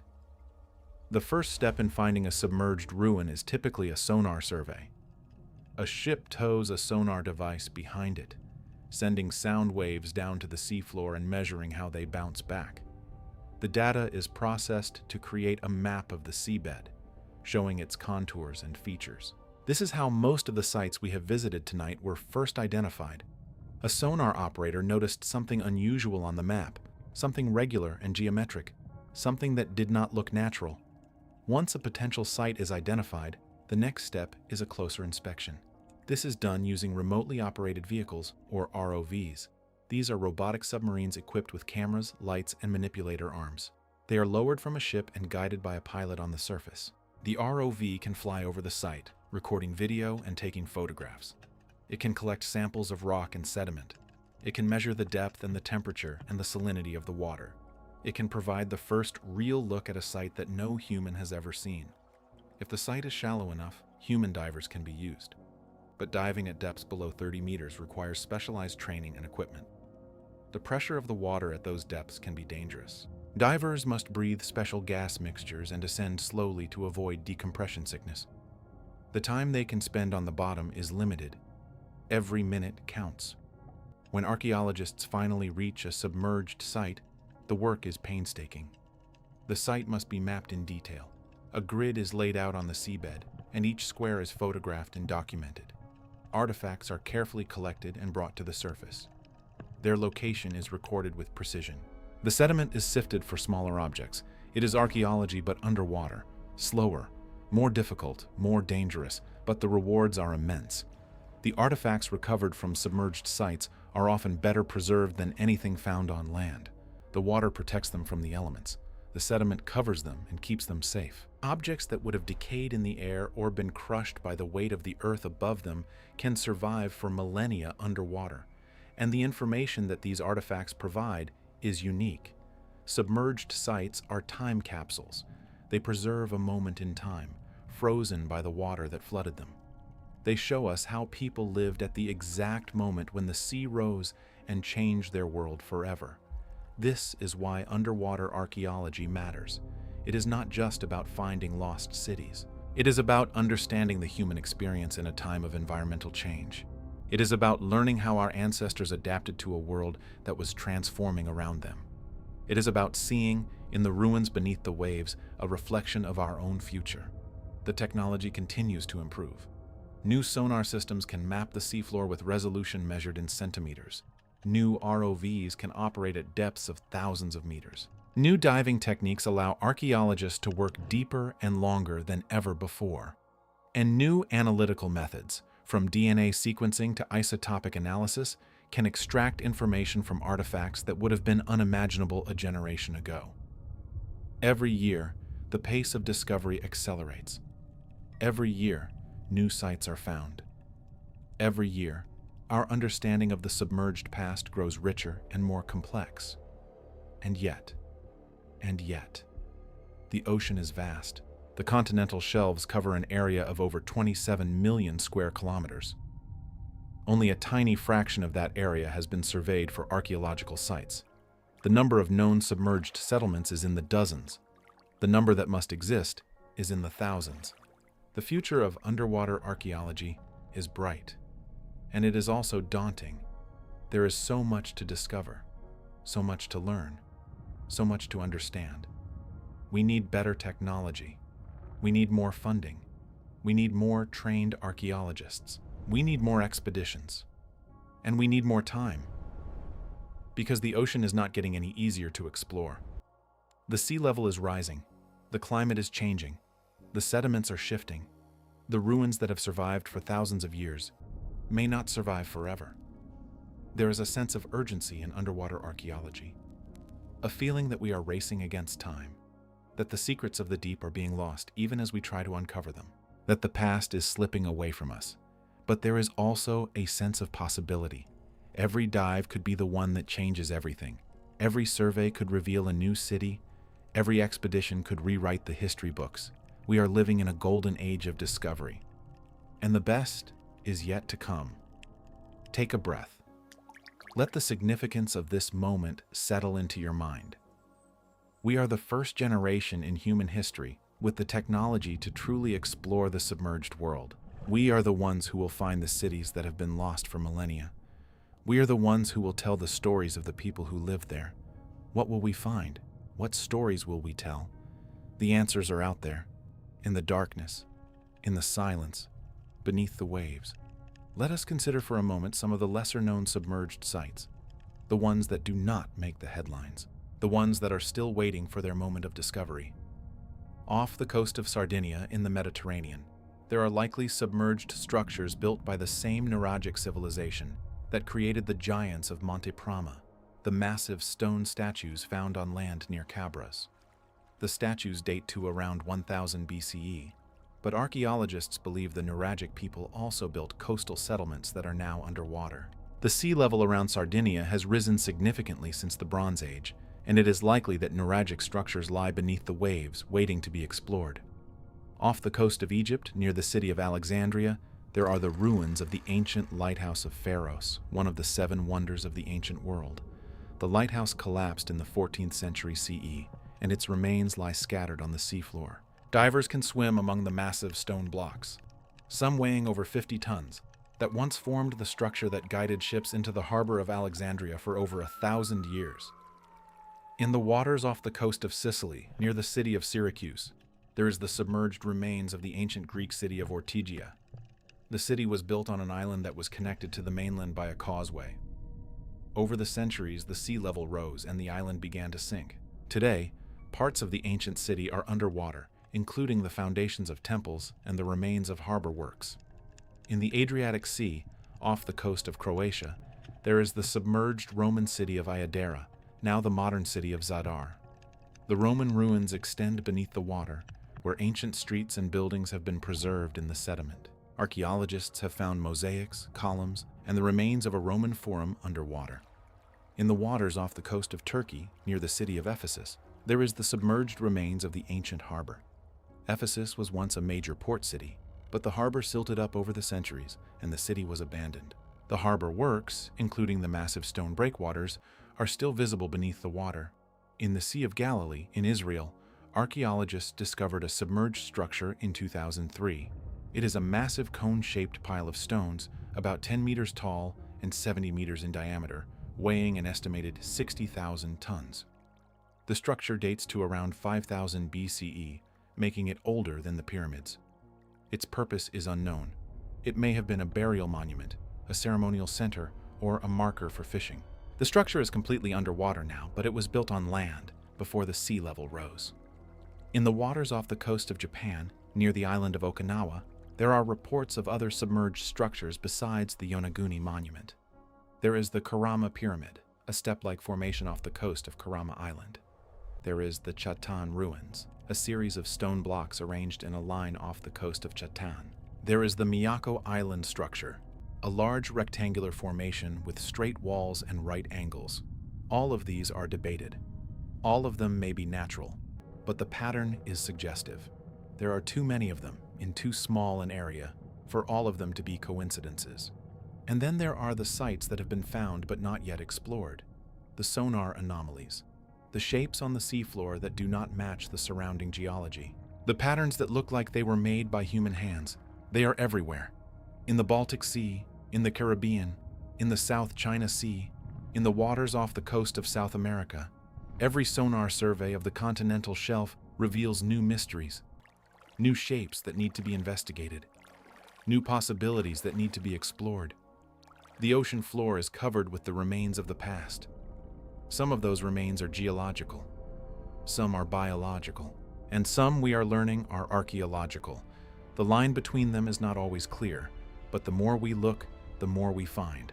And that is the most exciting part of this story. It is not finished. The discoveries are still being made. The mysteries are still being solved. The book of the submerged past is still being written. Every year, new technology allows us to see deeper. Every year, new expeditions are launched. Every year, new sites are discovered. We are living in a golden age of underwater archaeology, and the best is yet to come. There are places on the continental shelf that have never been surveyed. There are areas of the ocean floor that have never been seen by human eyes. There are structures waiting to be found, cities waiting to be discovered, stories waiting to be told. The search for submerged ruins is not just a scientific endeavor. It is a deeply human one. There is another dimension to the submerged ruins that we have not yet explored, a dimension that is not about history or archaeology or geology. It is about biology. It is about life. When a city sinks beneath the waves, it does not simply become a ruin. It becomes a reef. The same structures that once sheltered humans now shelter fish. The same walls that once divided neighborhoods now provide habitat for coral and sponge and anemone. The same plazas where people once gathered are now hunting grounds for octopus and lobster. The submerged ruins are not dead. They are alive. They have been transformed into something new. The stone is covered with life. The statues are draped in seaweed. The columns are encrusted with barnacles. The fish swim through the doorways as if they own the place. And in a sense, they do. They have inherited the city. They have made it their home. This transformation is one of the most beautiful and poignant aspects of submerged ruins. It reminds us that nothing is ever wasted, that even the most destructive events can create new opportunities for life, that the ocean does not just take away, it also gives. When you swim through a submerged city, you are swimming through two worlds at once: the world of the past, represented by the stone and the mortar and the carvings, and the world of the present, represented by the fish and the coral, and the life that has colonized the ruins. These two worlds coexist in a strange harmony. The past provides the structure. The present provides the life. Together they create something that neither could create alone. The grouper that hides in the shadow of a Roman column does not know that it is hiding in history. The coral that grows on the wall of a Minoan temple does not know that it is growing on the remains of a lost civilization. They are simply living their lives, using the ruins as shelter and food and breeding ground. And yet, for us, the combination is magical. The sight of a statue covered in coral, the image of a fish swimming through the window of a sunken house, the sound of a school of grunts passing over the ruins like a whisper from the deep. This is the true character of submerged ruins, not as monuments to destruction, but as places where the past and the present meet, where history and biology intertwine, where the works of humans and the works of nature become one. And there is a lesson in this, a lesson about resilience, about adaptation, about the ability of life to find a way, even in the most unlikely places. The cities that sank were not the end. They were a beginning, a new chapter in the story of that place, a chapter written not in stone, but in living tissue. The fish do not mourn the loss of the city. They do not know that it was once something else. They simply accept it as it is, and they make it their own. Perhaps there is wisdom in that. Perhaps we too can learn to accept the changes that come, to adapt to the rising of the sea, to find new life in the ruins of the old. But that is a lesson for another time. For now, let us simply observe the beauty of the transformation, the way that the ruins have become part of the ocean, the way that the past and the present have merged into something new. The statues are still standing, the walls are still rising, the streets are still there, but they are no longer human places. They are places of the sea. And in that transformation, there is a kind of peace, a sense that everything is connected, that nothing is ever truly lost, that the ocean, in its patient and relentless way, takes what we build and makes it part of itself. The fish do not know that they are swimming through history, but we know. And that knowledge is what makes the submerged ruins so powerful. They are not just archaeological sites. They are places where we can see the hand of time at work, transforming human achievements into natural wonders. This is the gift of the submerged ruins, not just the knowledge of the past, but the vision of the future. A future in which our own cities, our own monuments, our own achievements become part of the ocean. A future in which the line between human and natural, between artifact and organism, between past and present, becomes blurred, and eventually disappears. It is a humbling vision, a reminder that we are not separate from nature, that we are part of it, that everything we build will eventually be reclaimed by the earth and the sea. And it is a beautiful vision, a vision of integration and transformation and renewal, a vision of the ocean as the great unifier, the force that connects all things. The submerged ruins are the proof that this transformation is real, that it has happened before, and that it will happen again. Take a breath. Let the image of the ruins as living reefs settle into your mind. The coral growing on the columns, the fish swimming through the streets, the life abundant and diverse, thriving in the shadow of the past. This is the true legacy of the submerged cities. Not loss, not destruction, but transformation, rebirth, life. And now, we can let go of the last of our attachments to the past. We can accept that everything changes, that everything is transformed, that nothing is ever truly lost. The ruins are still there, but they are no longer ruins. They are reefs. They are homes. They are part of the ocean. And we are part of the same story. We are the ones who remember. We are the ones who witness. We are the ones who float above the ruins and see them for what they truly are. Not dead, alive, not lost, transformed, not gone, part of something larger. Consider for a moment the psychology of this search. Why do we care so much about cities that sank thousands of years ago? Why do we spend millions of dollars and thousands of hours searching for walls and statues that have been underwater for millennia? Part of it is simple curiosity. We want to know what happened. We want to fill in the blank spaces on the map of history. We want to understand where we came from and how our ancestors lived. But there is something deeper at work, something that goes beyond curiosity. The submerged ruins represent something that we have lost, not just physically in terms of the cities themselves, but symbolically. They represent a connection to the past that we feel has been severed. They represent a world that was simpler, more mysterious, more meaningful than our own. We live in a world that has been mapped and measured and cataloged. There are no more blank spaces on the map. Every corner of the earth has been photographed from space. Every mountain has been climbed. Every river has been crossed. The sense of mystery, of the unknown, is vanishing. But the ocean remains. The depths remain. The submerged ruins are one of the last great frontiers of discovery. They represent the possibility that there is still something out there that we do not know. Something that could change everything. This is why we are drawn to the stories of sunken cities. Not because we expect to find Atlantis, but because we need to believe that there are still secrets waiting to be uncovered. That the past is not as simple as we have been taught. That the world still holds mysteries. And the submerged ruins deliver on that promise. Every discovery raises new questions. Every site is more complex than we expected. Every artifact tells a story that we did not anticipate.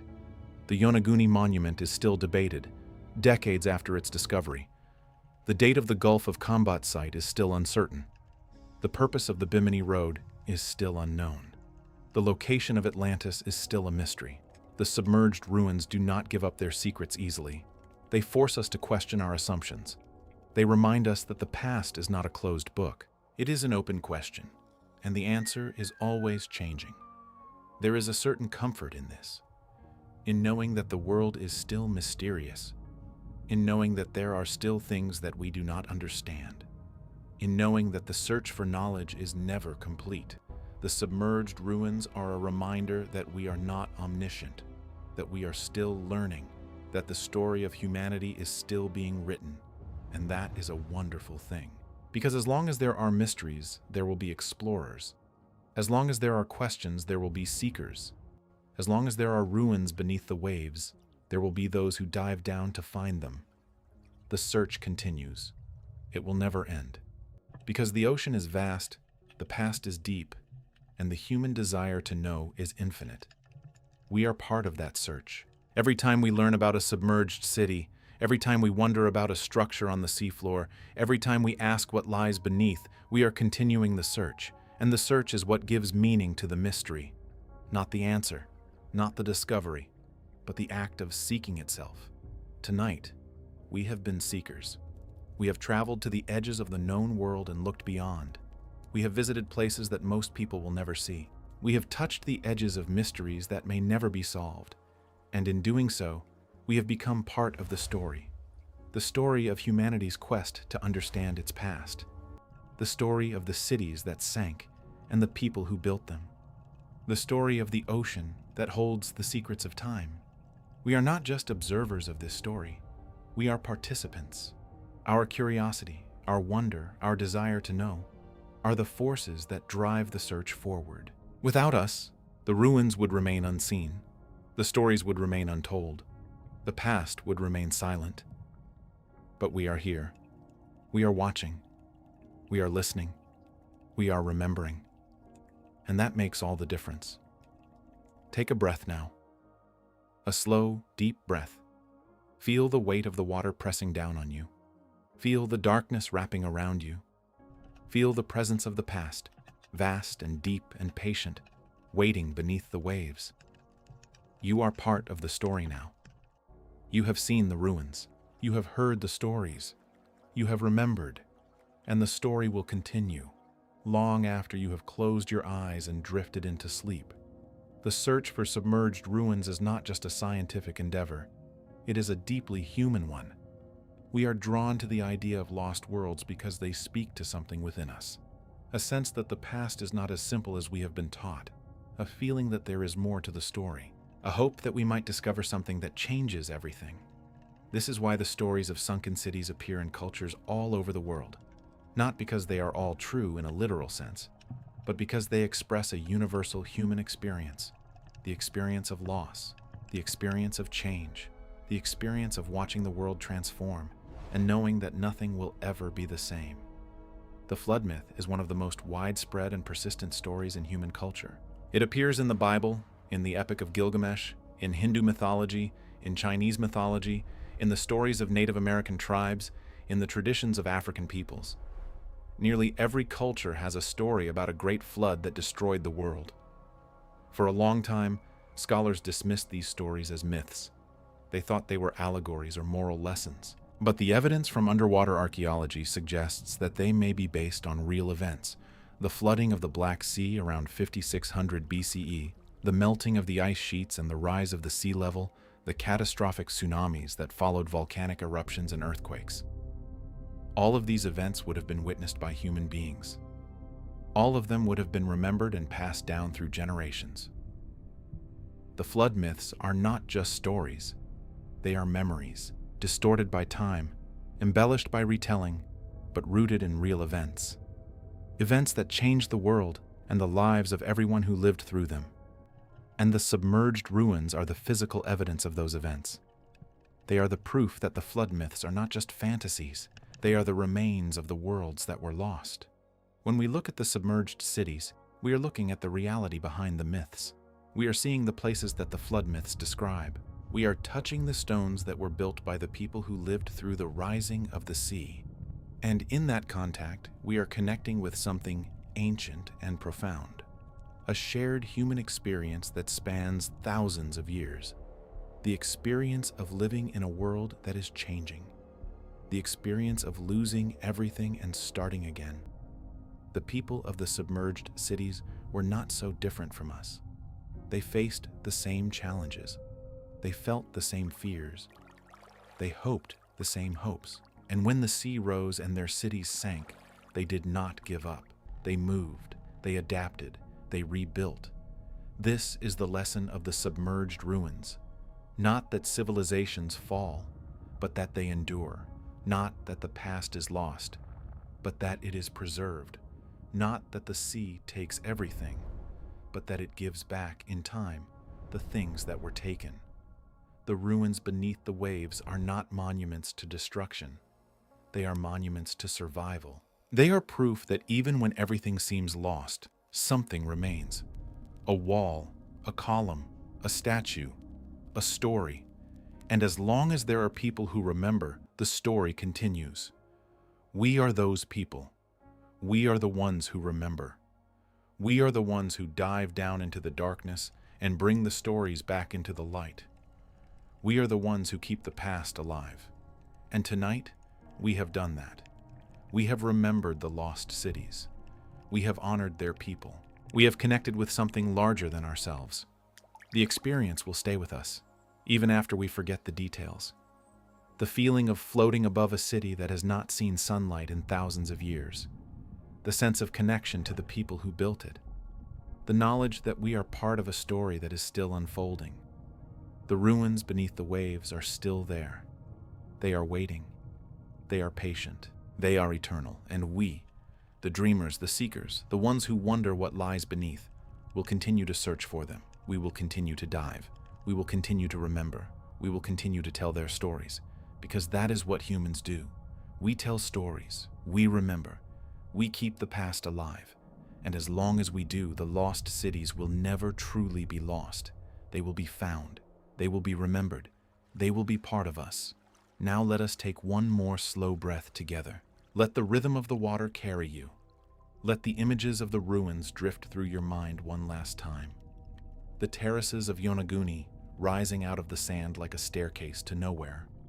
The statues of Thonis Heraklion standing guard over empty streets. The walls of Dwarka stretching through the dark water like the bones of a giant. The cobblestones of Port Royal, where pirates once walked and now fish swim. The grid of Pavlopetri, a city planned 5,000 years ago. The stones of the Bimini Road, neither road nor ruin, but a mystery that refuses to be solved.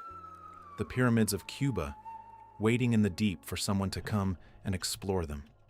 The marble columns of Baiae, where Roman emperors once walked. The temple of Lake Titicaca at the roof of the world. All of them still there. All of them preserved in the darkness. All of them part of the story. And now it is time to let them go, to close your eyes, to rest. The ocean will keep them safe. The darkness will keep them hidden. The silence will keep them peaceful. And one day, someone else will come and find them, and the story will begin again. But for now, for tonight, the story is complete. The journey is over, and you can rest knowing that the ruins are still there, waiting, patient, eternal, beneath the waves. And the people who will find them are alive today. They are studying, they are training, they are planning their expeditions. They are the next generation of underwater archaeologists, and they will do what we can only dream of. They will find the lost cities of the Ice Age. They will map the submerged landscapes of the ancient world. They will bring the stories of the people who lived there back into the light. And we, in our own way, are part of that story. We are the ones who are curious. We are the ones who wonder. We are the ones who look at the ocean and ask, what lies beneath? That question is the beginning of all discovery, and it is never fully answered, because the ocean is vast, the past is deep, and the mysteries of the deep are infinite. Let us stay here for a moment, floating in the darkness, suspended between the surface and the depths, between the known and the unknown, between the past and the future. The water is cold, the silence is profound, and somewhere, not far from here, there is a ruin, a wall, a column, a statue, a city, a world. It does not know that we are thinking of it. It does not know that we are searching for it. It is simply there, in the darkness, as it has been for thousands of years, waiting. Waiting for the moment when someone will come and find it. And that moment is coming. It is coming sooner than we think. Take a breath. Let the anticipation settle into your chest. The future of discovery is bright. The mysteries of the deep are waiting. And we, the dreamers, the seekers, the ones who cannot help but wonder, will be the ones who find them. Now let us slow down even further. Let the pace of our journey decelerate. We have traveled far tonight. We have seen wonders that most people will never see. We have visited places that exist outside of time. And now, as the journey begins to draw to a close, let us allow ourselves to simply be, to float, to rest, to sink into the deep embrace of the ocean. The cities we have visited tonight are still there. They are still standing beneath the waves. The statues are still guarding their empty streets. The columns are still rising from the seabed. The walls are still marking the boundaries of worlds that no longer exist. But they are not gone. They are preserved. They are protected. They are waiting. And in that waiting, there is a kind of peace, a sense that nothing is ever truly lost, that the past does not disappear, that the ocean holds everything in its memory. The water remembers, the sediment remembers, the stones remember, and in the darkness of the deep, the past lives on, not as a ghost, but as a presence, a quiet, patient, eternal presence. We are floating in that presence now. We are surrounded by the memory of everything that came before. The cities, the people, the lives, the loves, the losses, all of it, still here in the darkness beneath the waves. And we are part of that memory now. Our journey tonight has been added to the story. The ruins have been seen. The cities have been visited. The past has been remembered. And that remembering is what keeps the past alive, not as a collection of facts and dates, but as a living presence, a connection between us and the people who walked those streets, who prayed in those temples, who lived and loved and died in those cities. They are gone, but they are not forgotten. And as long as we remember them, they are not truly lost. Let that thought settle into your mind. Let it sink down into the depths of your consciousness. The past is not gone. It is preserved. It is waiting. It is here, in the darkness, in the silence, beneath the waves. Let us consider one more sight before we rest, a place that is not entirely underwater, but that contains within it the memory of a civilization that was destroyed by the sea, a place that may be the closest we will ever come to finding the real Atlantis. The island of Santorini, also known as Thera, sits in the Aegean Sea, about 200 kilometers southeast of mainland Greece. It is a beautiful island with whitewashed buildings and blue-domed churches, famous for its sunsets and its volcanic beaches. But beneath that beauty lies a story of catastrophic destruction. Around 1600 BCE, the volcano on Santorini erupted in one of the most powerful explosions in human history. The eruption was so violent that it blew apart the center of the island, creating a massive caldera that filled with seawater. The explosion sent a column of ash and pumice 30 kilometers into the atmosphere.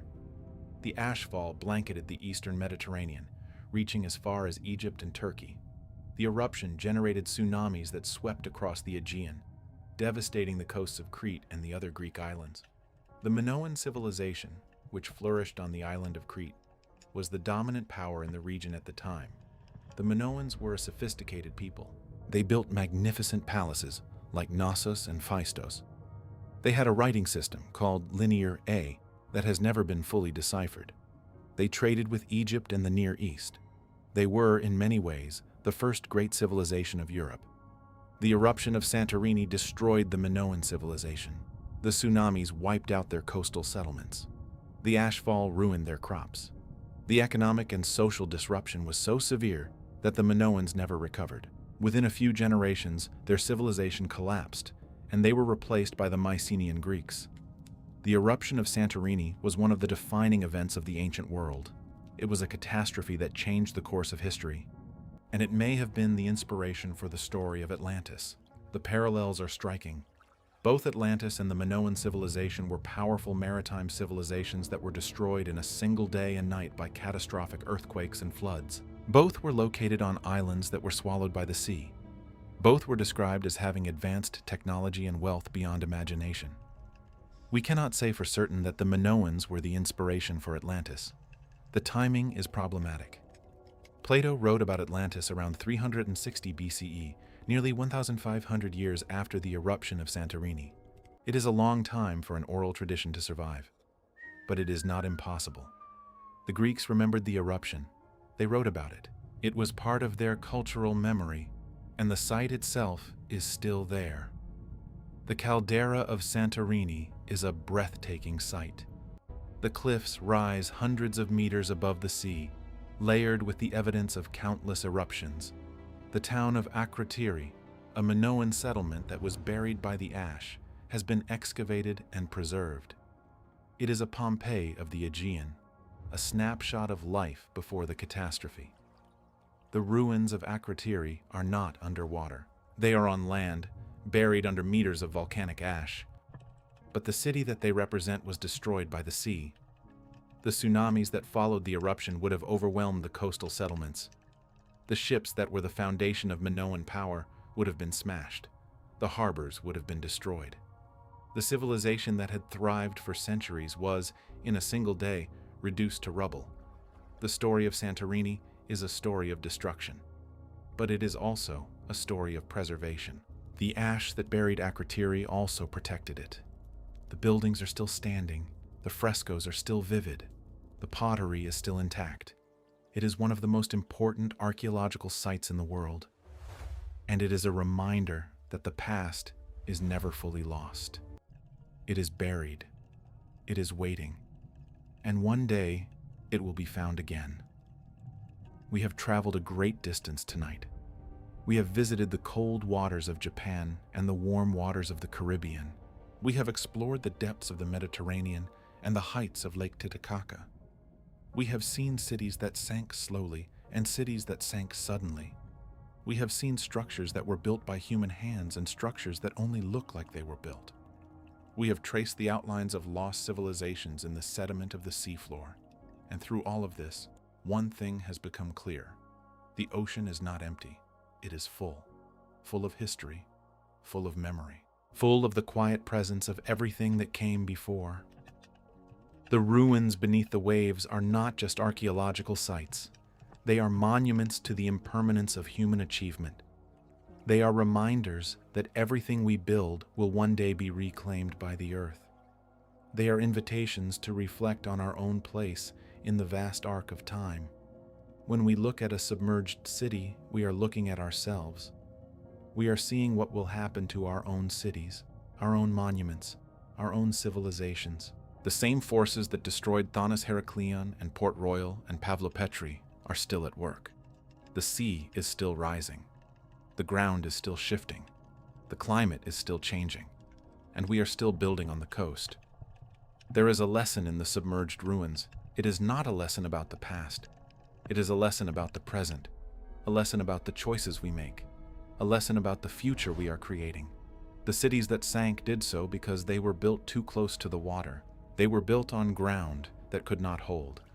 They were built by people who did not believe or did not care that the sea would rise. We are those people. We are building the same way. We are making the same mistakes. And the ocean, patient and indifferent, is watching. It is waiting. And one day, it will rise. But there is another lesson, a gentler one. The same water that destroys also preserves. The same flood that buries also protects. The cities that were lost were not erased. They were stored. They were kept safe in the cold and the dark and the silence, waiting for a time when they would be remembered again. And that time has come. We are the ones who remember. We are the ones who dive down into the darkness and bring the stories back into the light. We are the ones who look at the ruins and see not loss, but preservation. Not destruction, but protection. Not an ending, but a continuation. The ruins beneath the waves are not dead. They are alive. They are part of the ocean. The fish swim through their streets. The coral grows on their walls. The seaweed sways in their doorways. They have become reefs, ecosystems, living communities. They have been reborn as something new. And in that rebirth, there is hope.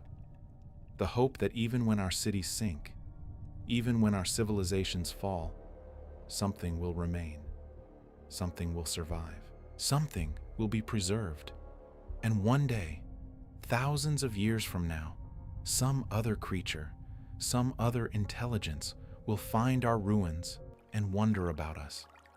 They will swim through our streets and look at our statues and try to understand who we were. They will piece together our stories from the fragments we left behind, and they will remember us, just as we remember the people of Thonis Heracleion and Dwarka and Pavlopetri, just as we remember the lost cities beneath the waves. The ocean is the great preserver, the great rememberer, the great keeper of secrets. And tonight, We have been part of that remembering. The science of dating submerged ruins is a field of its own. It requires patience, precision, and a deep understanding of the ways in which the underwater environment affects organic materials. When archaeologists find a piece of wood or bone or charcoal at a submerged site, they can use radiocarbon dating to determine its age. This technique measures the amount of carbon-14, a radioactive isotope, remaining in the sample. Carbon-14 decays at a predictable rate over time. By measuring how much is left, scientists can calculate when the organism died. But underwater sites pose special challenges. The carbon in the water can contaminate the samples. The sediment can contain older carbon that throws off the dates. The organisms that lived in the water may have absorbed carbon from sources that are not atmospheric. All of these factors must be taken into account. When dating stone structures, the problem is even more difficult. Stone itself cannot be radiocarbon dated. It contains no organic carbon. Instead, archaeologists must rely on other methods. They can date the sediment layers that cover the structure. They can date the artifacts found nearby. They can use the style of the construction to estimate its age. They can measure the rate of erosion on the stone surface. Each method has its limitations. Each one requires careful calibration, and each one can produce different results. This is why the dating of sites like Yonaguni and the Gulf of Combat is so controversial. The evidence is indirect, the dates are uncertain, and the stakes are high. If these sites really are 10,000 years old or more, they would change our understanding of prehistory. So the scientific community demands extraordinary evidence. But the dating techniques are improving. New methods are being developed. The process of extracting and analyzing ancient DNA from sediment cores can reveal the presence of human activity at a site. The analysis of pollen grains can show what plants were growing in the area, and therefore what the climate was like. The study of isotopes in shellfish shells can indicate the temperature and salinity of the water when the shells were formed. Every year, the tools become more precise. Every year, the window into the past opens a little wider, and with each improvement, the submerged ruins reveal more of their secrets. The study of sediment cores is particularly important for underwater archaeology. When a site is submerged, it is covered by layers of sediment that accumulate over time. These layers contain a record of the environment. They contain pollen, spores, and microscopic organisms that tell us what the climate was like. They contain particles of charcoal from ancient fires. They contain the shells of organisms that lived in the water. By analyzing the sediment cores, scientists can reconstruct the history of the site. They can determine when the land was above water. They can determine when the sea level rose and the site was flooded. They can determine what the environment was like when the site was inhabited. This information is invaluable. It provides context for the artifacts and structures that are found at the site. It helps us understand not just when the city was built, but why it was built there and why it was abandoned. And it helps us predict what other sites might be found in similar environments. The search for submerged ruins is not random. It is guided by science. Archaeologists use geological and oceanographic data to identify areas that were likely to have been inhabited during the last ice age. They look for ancient riverbeds, lake shores, and coastal plains that are now underwater. They use sonar to map these areas and identify potential targets. This approach has been remarkably successful. The submerged Neolithic village of Atlit Yam off the coast of Israel was found using this method. A possible submerged temple off the coast of Malta, still debated among archaeologists, was identified using similar survey methods. The submerged landscape of Doggerland in the North Sea was mapped using this method. Every year, new areas are surveyed. Every year, new potential sites are identified. And every year, the list of known submerged ruins grows longer. The future of underwater archaeology is not just about finding more sites. It is about understanding the sites we have already found. It is about piecing together the stories of the people who lived there. It is about learning from their experiences and applying that knowledge to our own time. The people of the submerged cities faced a world that was changing. The sea was rising. The climate was warming. Their homes were being flooded. They had to adapt or move or die. We face the same challenges today. The sea is rising again. The climate is warming again. Our coastal cities are threatened by the same forces that destroyed the cities of the past. The submerged ruins are not just archaeological sites. They are warnings. They are reminders that the choices we make today will determine whether our cities end up beneath the waves. And they are also sources of inspiration. They show us that people can adapt, that they can move and rebuild and survive. That even in the face of catastrophe, the human spirit endures. The ruins beneath the waves are not just about the past. They are about the future. They are about us. There is something deeply personal about visiting a submerged ruin. Something that cannot be captured in photographs or videos or scientific reports. It is the feeling of being there in the water, surrounded by the presence of the past. When you dive on a submerged city, you enter a world that is both familiar and alien. The water filters the light, turning everything blue and green. The sounds are muffled, distant. Your own breathing is the loudest thing you hear. You are suspended in a medium that is not your own, a visitor in a realm that belongs to the fish and the coral. And then you see it. The first sign of the ruin. A wall, a column, a statue. It rises out of the murk like a ghost, unexpected and strange. You swim closer, and the details emerge. The carvings on the stone, the cracks in the mortar, the barnacles that have made the ruin their home. You reach out and touch it. The stone is cold against your fingertips. It is rough. It is real. It is a connection across millennia. That moment of contact when your hand touches a stone that was placed by another human being thousands of years ago is indescribable. It is a connection across time, a bridge between your life and theirs. For a moment, the distance between you and the past collapses. You are there, in their city, touching their walls, breathing the same water that flooded their homes. There is a kind of intimacy in that contact, a recognition that the people who built this city were not so different from you. They had hands. They had tools. They had hopes and fears and dreams. They built walls to protect their families. They carved statues to honor their gods. They paved streets for their children to play on. And then the sea came, and everything changed. When you float above a submerged city, you are not just looking at ruins. You are looking at a moment in time. A moment when the world shifted, and the water rose, and the city died. That moment is frozen in the stone.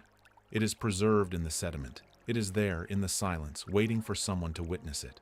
And when you witness it, you become part of the story. You are the one who came to remember. The one who swam down through the layers of time to touch the past.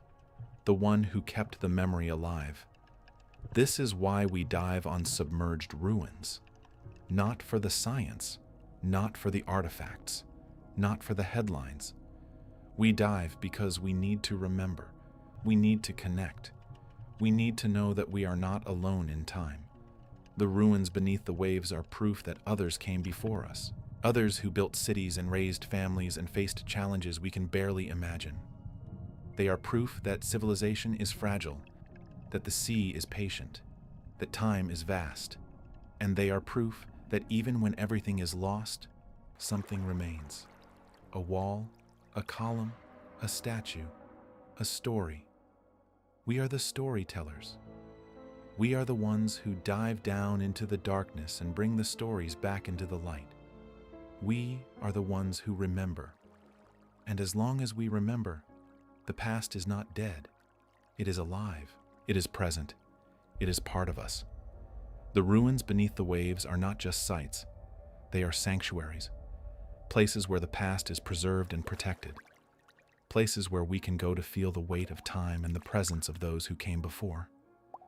As we float here, in the final moments of our journey, let us think about what comes next. The future of underwater archaeology. The discoveries that are waiting to be made.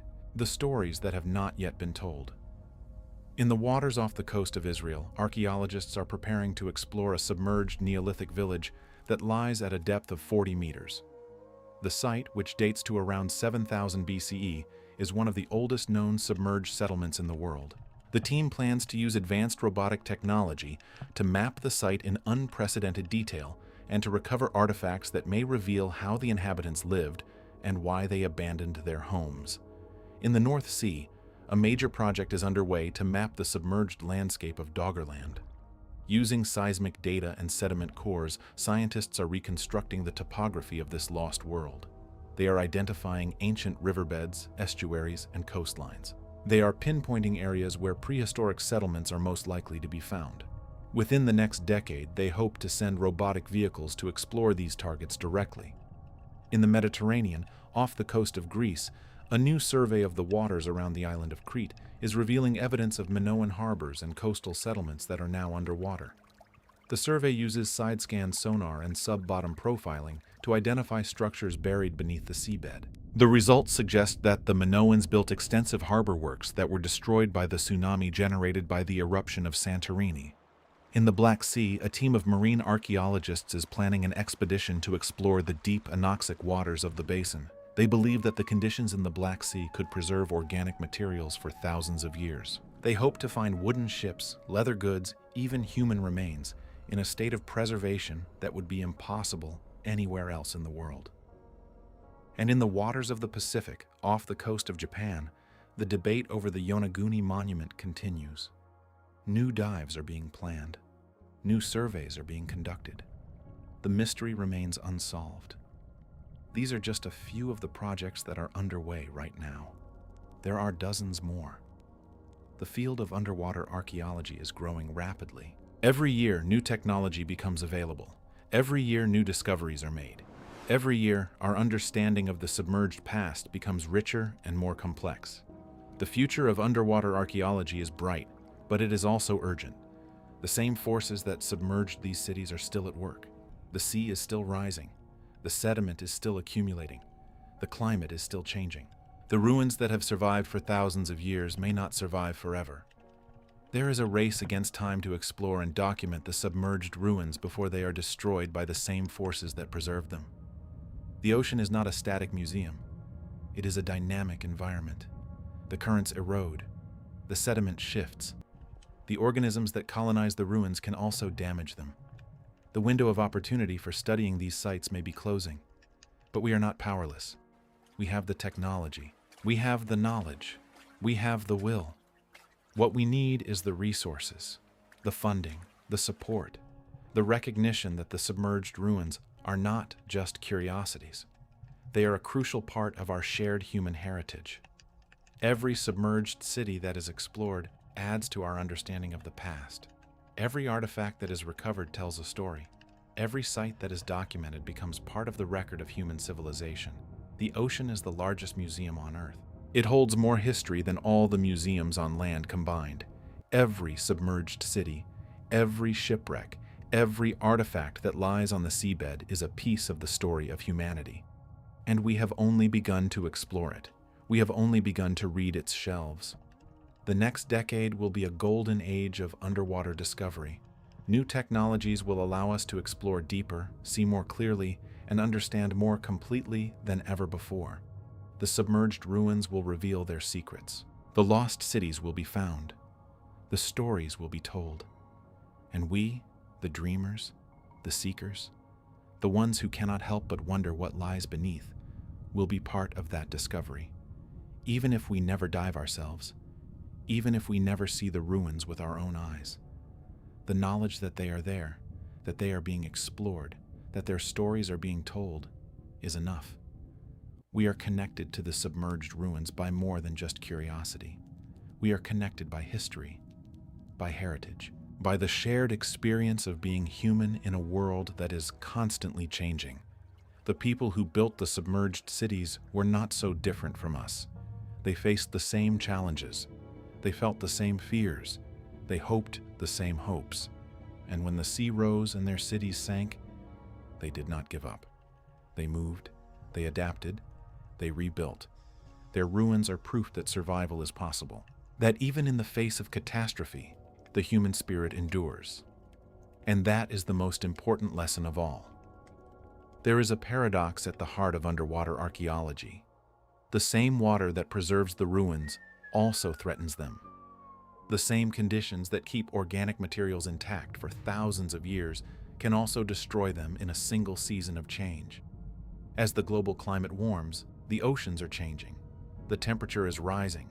The chemistry is shifting. The currents are altering their patterns. And the organisms that live in the water are adapting.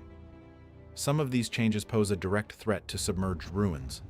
Warmer water encourages the growth of organisms that can damage archaeological materials. Shipworms, which bore into wood, are expanding their range into waters that were once too cold for them. Algae and bacteria that consume organic materials are becoming more active. The very conditions that preserved the ruins are being altered. Rising sea levels pose another threat. As the water gets deeper, the wave action that already disturbs shallow sites will reach deeper. The currents that erode sediment will become stronger. The structures that have been buried and protected for millennia may be exposed, and once exposed, they will begin to decay. There is a sense of urgency in the field of underwater archaeology, a race against time. Every year that passes, the window of opportunity narrows. Every site that is not documented is a site that may be lost forever. But there is also hope. New technologies allow us to work faster and more efficiently. New methods allow us to gather more information from smaller samples. The awareness of the importance of submerged cultural heritage is growing. Governments and organizations around the world are beginning to recognize that the ruins beneath the waves are a precious resource that must be protected. The future of underwater archaeology will be shaped by how we respond to these challenges. Will we have the wisdom to protect the sites that have survived for millennia? Will we have the resources to explore them before they are lost? Will we have the foresight to learn from the past before it disappears? These are questions that we will answer in the coming decades, and the answers will determine not just what we know about the past, but what we leave for the future. There is an ethical dimension to underwater archaeology that is not always discussed. When we find a submerged city, we are finding the remains of people who lived and died. We are finding their homes, their temples, their graves. We are finding objects that were precious to them, objects that they may have hoped would never be disturbed. How should we treat these sites? Should we excavate them, removing artifacts for study and display? Or should we leave them in place, preserving them as they are, respecting the final resting place of a lost civilization? There is no easy answer. Every site is different. Every culture has its own traditions and beliefs. Every archaeologist has their own philosophy, but there is a growing recognition that submerged ruins are not just resources to be exploited. They are places of cultural significance. They are part of the heritage of the people who live in the regions where they are found. They are sacred sites, in a sense, even if they are not officially recognized as such. The UNESCO Convention on the Protection of the Underwater Cultural Heritage, adopted in 2001, provides a framework for the ethical treatment of submerged sites.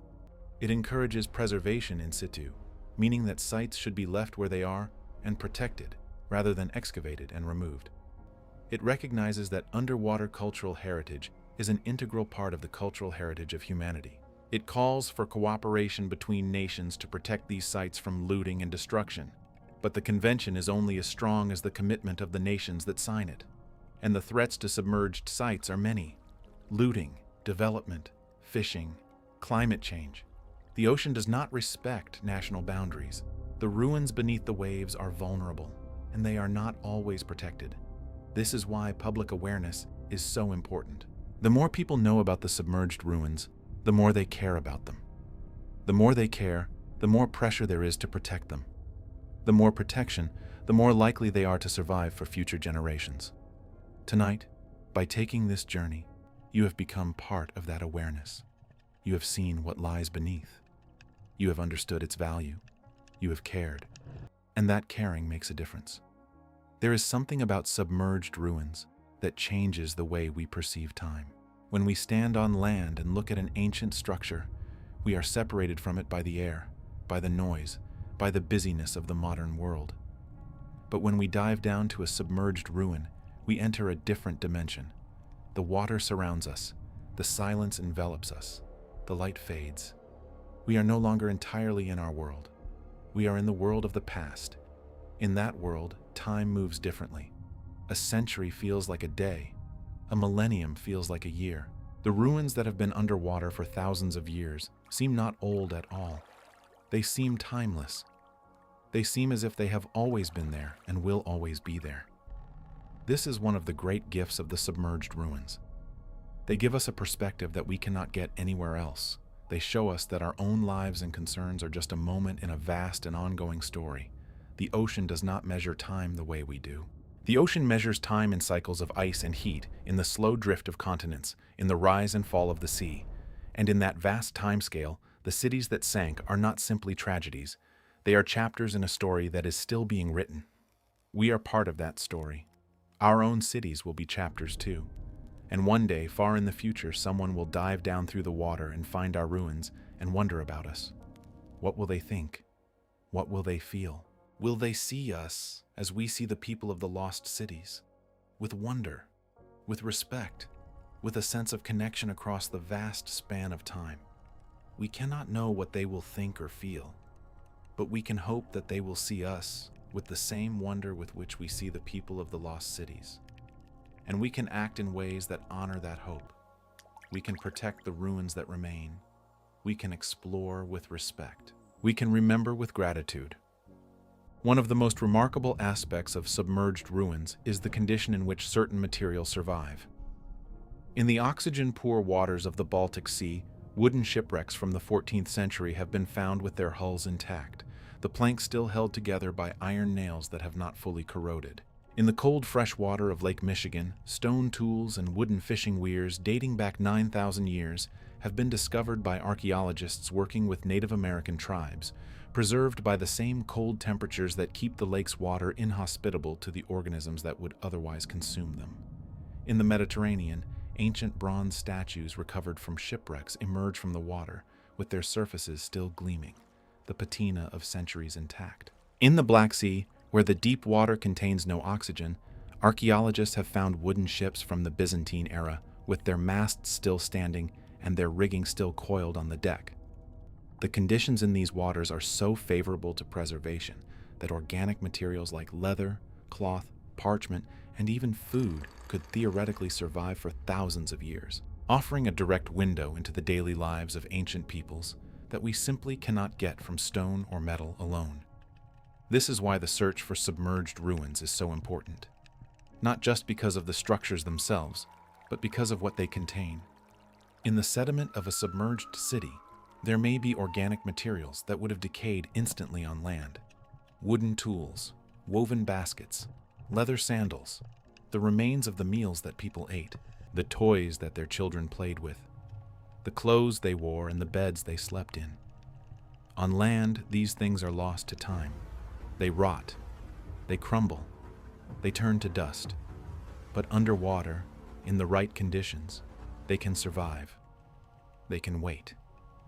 They can be found. The submerged ruins are not just cities. They are museums. They are libraries. They are time capsules, sealed by the water and preserved by the sediment, waiting for someone to open them and read the stories they contain. Consider the everyday objects that have been recovered from submerged ruins. At Thonis Heraclean, archaeologists found bronze coins still stacked as if they had just been counted. They found lead weights used for measuring goods, and stone anchors that spoke of ships from every corner of the Mediterranean. They found bronze statues of gods and goddesses, but also simple clay pots that had held oil and wine and grain. They found jewelry that had adorned the necks and wrists of people who lived 2,000 years ago. At Port Royal, the artifacts tell an even more intimate story. Leather shoes still shaped to the feet of the people who wore them. Clay pipes still clenched between teeth when the earthquake struck. Pewter plates and wooden bowls stacked on shelves in kitchens that collapsed into the sand.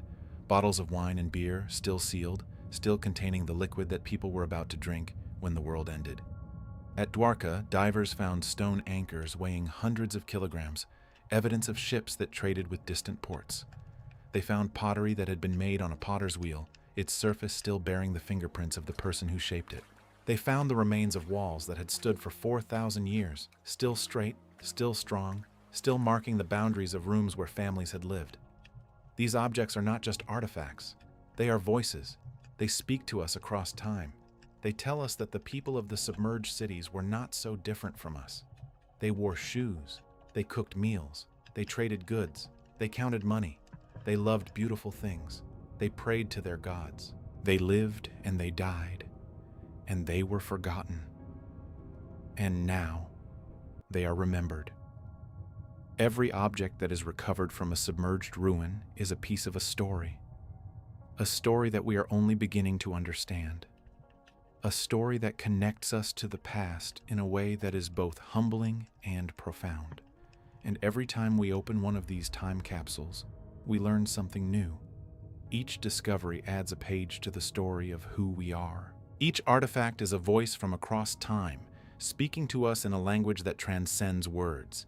We discover that the past was more complex, more sophisticated, more human than we imagined.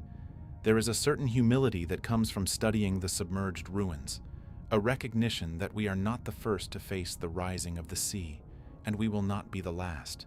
The people of Thonis Heraklion watched their city sink over generations.